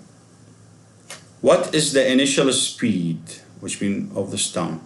What's the speed at 1? Find the speed at point 1. Of course, we don't deal with speeds. The equations of motion for free fall are equations of velocities, not speeds. But remember, velocity and speed are the same, except you have to remove the sign. If it's positive, or leave it positive. If it's negative, you take the absolute value, it becomes positive. Speed is always positive. So to answer this question, I just have to draw it on the board and we solve it. Right, to solve the problems 33, I just did a drawing on the board. The height is 100 and initial velocity here at maximum V2, and here when it hits the ground. Now, what is known in this question? The height, 100, h. And what else is known? The time, from 1 to 3, and all the time. So t from 1 to 3 is 10 seconds. It took 10 seconds to reach the ground. And the question is, what's the initial speed? Which means, what is S1 equal to? Initial speed here, S1. We said that S1 same as absolute value of V1. So the question means find V1. So let's find V1 and then take its absolute. But here we don't have a problem because V1 and S1 both are positive. So you find V1 same as S1. Right, if I want V1, I need a technique here, a strategy. These are my 3 equations of free fall. Of course, I have to start at 1, but finish somewhere else which I have information enough to apply. Now, if I start at 1, finish at 2, what do I know between 1 and 2? Between 1 and 2, I know that if I stop here for a while, right? So if I do calculation between 1 and 2 as example, what do I know between 1 and 2? V1 is known. No, it's not unknown. I want V1. V2 is known, 0. Do I know anything else between 1 and 2? No. Do I know delta y between 1 and 2? No. Don't put this delta y 100 between 1 and 2. You're saying between 1 and 2. Between 1 and 2, here, delta y is unknown. So between 1 and 2, you don't know delta y. Between 1 and 2, you don't know the time. Don't put this time. This is the time between 1 and 3, the total time. So these are 2 common mistakes. You think this 100 is the delta y which you use here. No, Delta y 100 when you do calculation between 1 and 3, yes, delta y here is somewhere around this. But between 1 and 2, no much information. So we ignore 1, 2, 2. So now we say between 1 and 3. So my calculation, I say from 1 finish and finish at 3. What do I know between 1 and 3? Do I know V1? No. So V1, unknown. Do I know V3? No. Unknown. Do I know the time between 1 and 3? Yes, 10. This is not enough. I need 2 pieces of information. Do I know delta y between 1 and 3? Yes. How much is delta y between 1 and 3? Don't tell me 100 because it's wrong. Delta y has a sign. You're saying starting at 1, finishing at 3. So which way are you going? Start at 1, finish at 3. You're going this way. Start, finish. 1, 3. So this is height. You need displacement. So delta y between 1 and 3 is minus 100 meters. That's it. This is the trick in this question. The rest is easy. So if you do calculation between 1 and 3, start, finish. Don't look at this. This is something not delta y mean the shortest between 1 and 3. Shortest is when you go straight down. So now I use the last equation because it has time. So I say delta y 1 to 3, initial velocity v1 from 1, time from 1 to 3. Because whatever you put here, the time will follow. Minus half g t squared 1 to 3. Now delta y minus 100, v1 unknown, time 10 minus half g 4.9, 10 squared. So everything is known except v1. Calculate v1 and you find it's 39. Of course it's positive. Why it's positive? You can see at 1 the object is going up positive. And this matches. You don't have two values. Right, now let's do another question of free fall. So question 34. Question 34. Question 34 says there is a stone thrown vertically, but which way? Downward. Downward, not upward. Of course, when you throw it downward, it means you are at a height. You can't be on the ground and you throw downward. You are at a height. So downward from a building with an initial speed of 2. So if this is the building here, which has a height h, here, initially here, at point 1, you throw it down. The speed, initial speed here is 2. Now, it says it reaches the ground after 5 seconds. So when you threw it, it goes down, and when it hits the ground, it took 5 seconds. So it means the time between 1 and 3 is 5 seconds. So this is what I know. The time between 1 and 3 is 5 seconds. And I know this initial speed here is 2. What's the first question? A. What's the height of the building H? Find the height of the building H. So let's do this part first. So this is the ground. And this is the building. You throw it from here. Let me make it a little bit higher.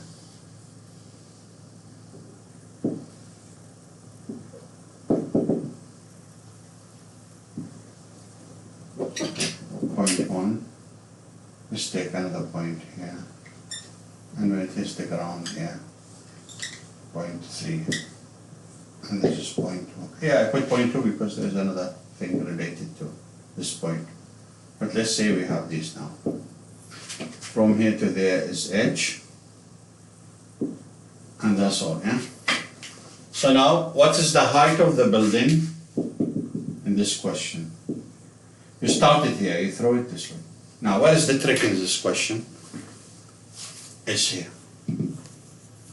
The question says the initial speed is 2. So how much is V here, V1? You will put plus 2, which is wrong. This is a speed. The equations need velocity, so you have to decide yourself about the sign. So here first thing you say V1 is minus 2 meters per second because it's down. At V1, V1 is pointing down. Velocity has sign, speed has no sign.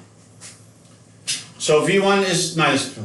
What else do I know? The time, 5 seconds, from 1 to 3. So that's enough. I have 2 pieces of information. So can I find h? Yes. Remember h? We don't have h. We don't have h here. We have delta y. So it means find delta y which matches h. Which delta y matches h? From 1 to 3. So we say from 1 to 3, we need delta y. Now, because I have time, this equation of delta y is not useful, doesn't have time. So I go for the last one.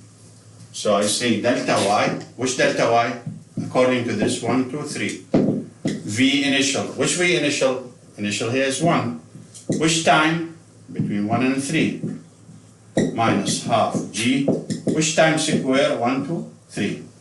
Now how much is delta y? 1, 2, 3. This is what I want. The height. V1 minus 2. Time 5. Given. Minus. This is 4.95 square. So minus 10 and minus something here. Minus 125.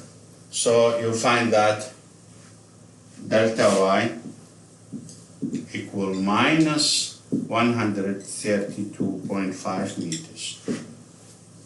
Which delta y is this? 1, 2, 3. Now the question is find delta y or find height? Height. And height is always positive, so take this value positive. So h is absolute value of delta y 1, 2, 3, which means positive 132.5 meters. Yes.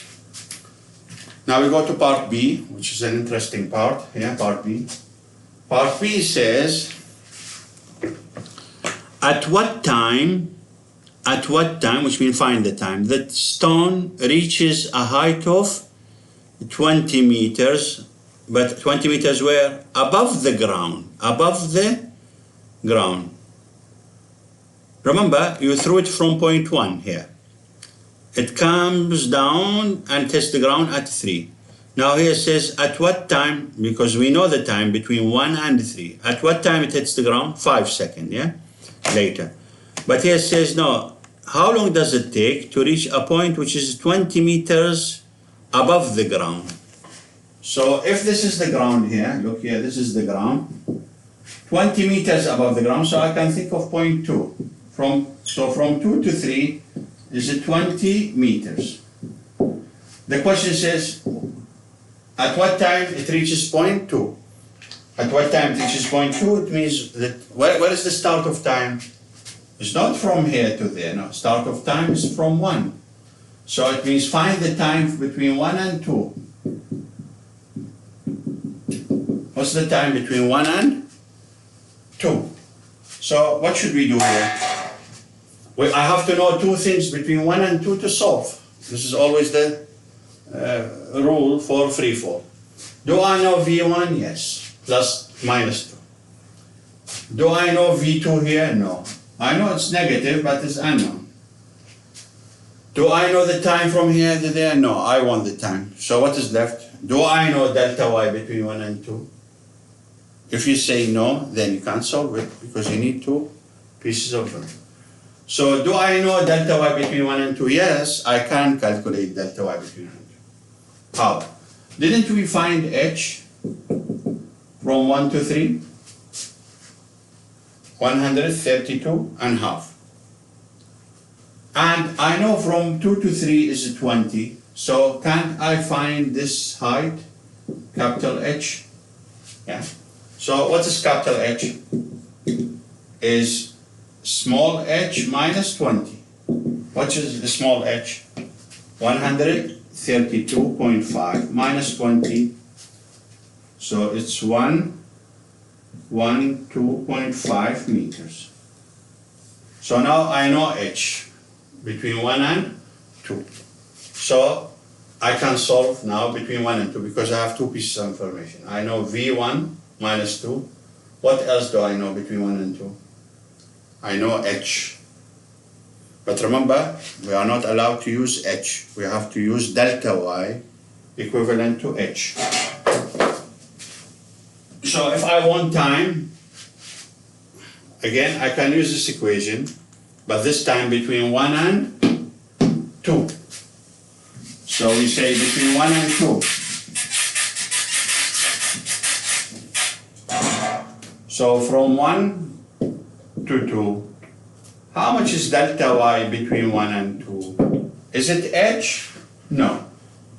1 is here, 2 is here, so you're going down. So H, you have to take it negative.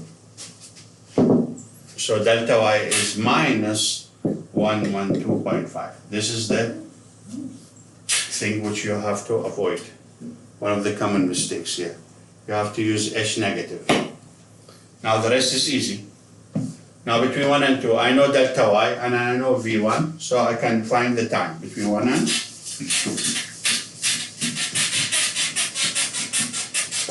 So we say delta Y 1 to 2, V1T 1 to 2 minus half G T square 1 to 2. Delta Y 1 to 2 is minus 112.5. V1 is minus 2, time is unknown, minus 4.9 T squared. This is a quadratic equation. Rearrange it and find T. So to answer this question, I'll just use this maybe. So I rewrite the equation for you. I put them all on one side. This becomes positive. So your equation is 4.9 T squared plus 2T, and this stays on the same side, minus 112.5 equals 0.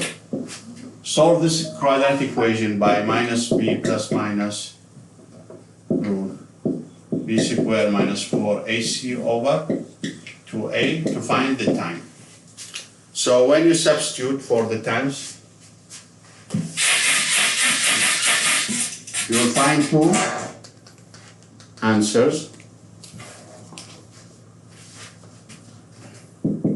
So you have minus 2 plus minus 2 squared minus 4a, 4.9, and c is negative minus 112.5 over 2,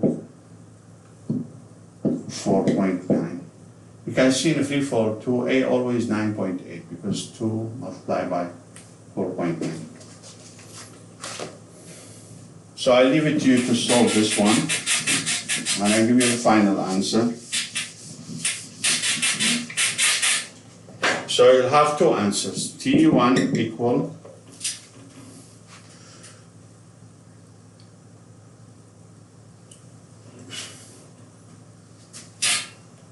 4.59, T2 equal negative 5 second. So which one is valid? Of course the positive time. There is no negative time. So this is the time taken to reach 2. So what we learned from this question, a couple of things, is the signs. If you're doing delta Y between 1 and 2 or between 1 and 3, you take the height negative or delta Y is negative. Even if you do between 2 and 3. Now we can add to this question, what is V2? If you want to find V2, it's easy now. Between 1 and 2, we know V1 and we know delta Y and we know time, I can find V2. If I do it between 1 and 2.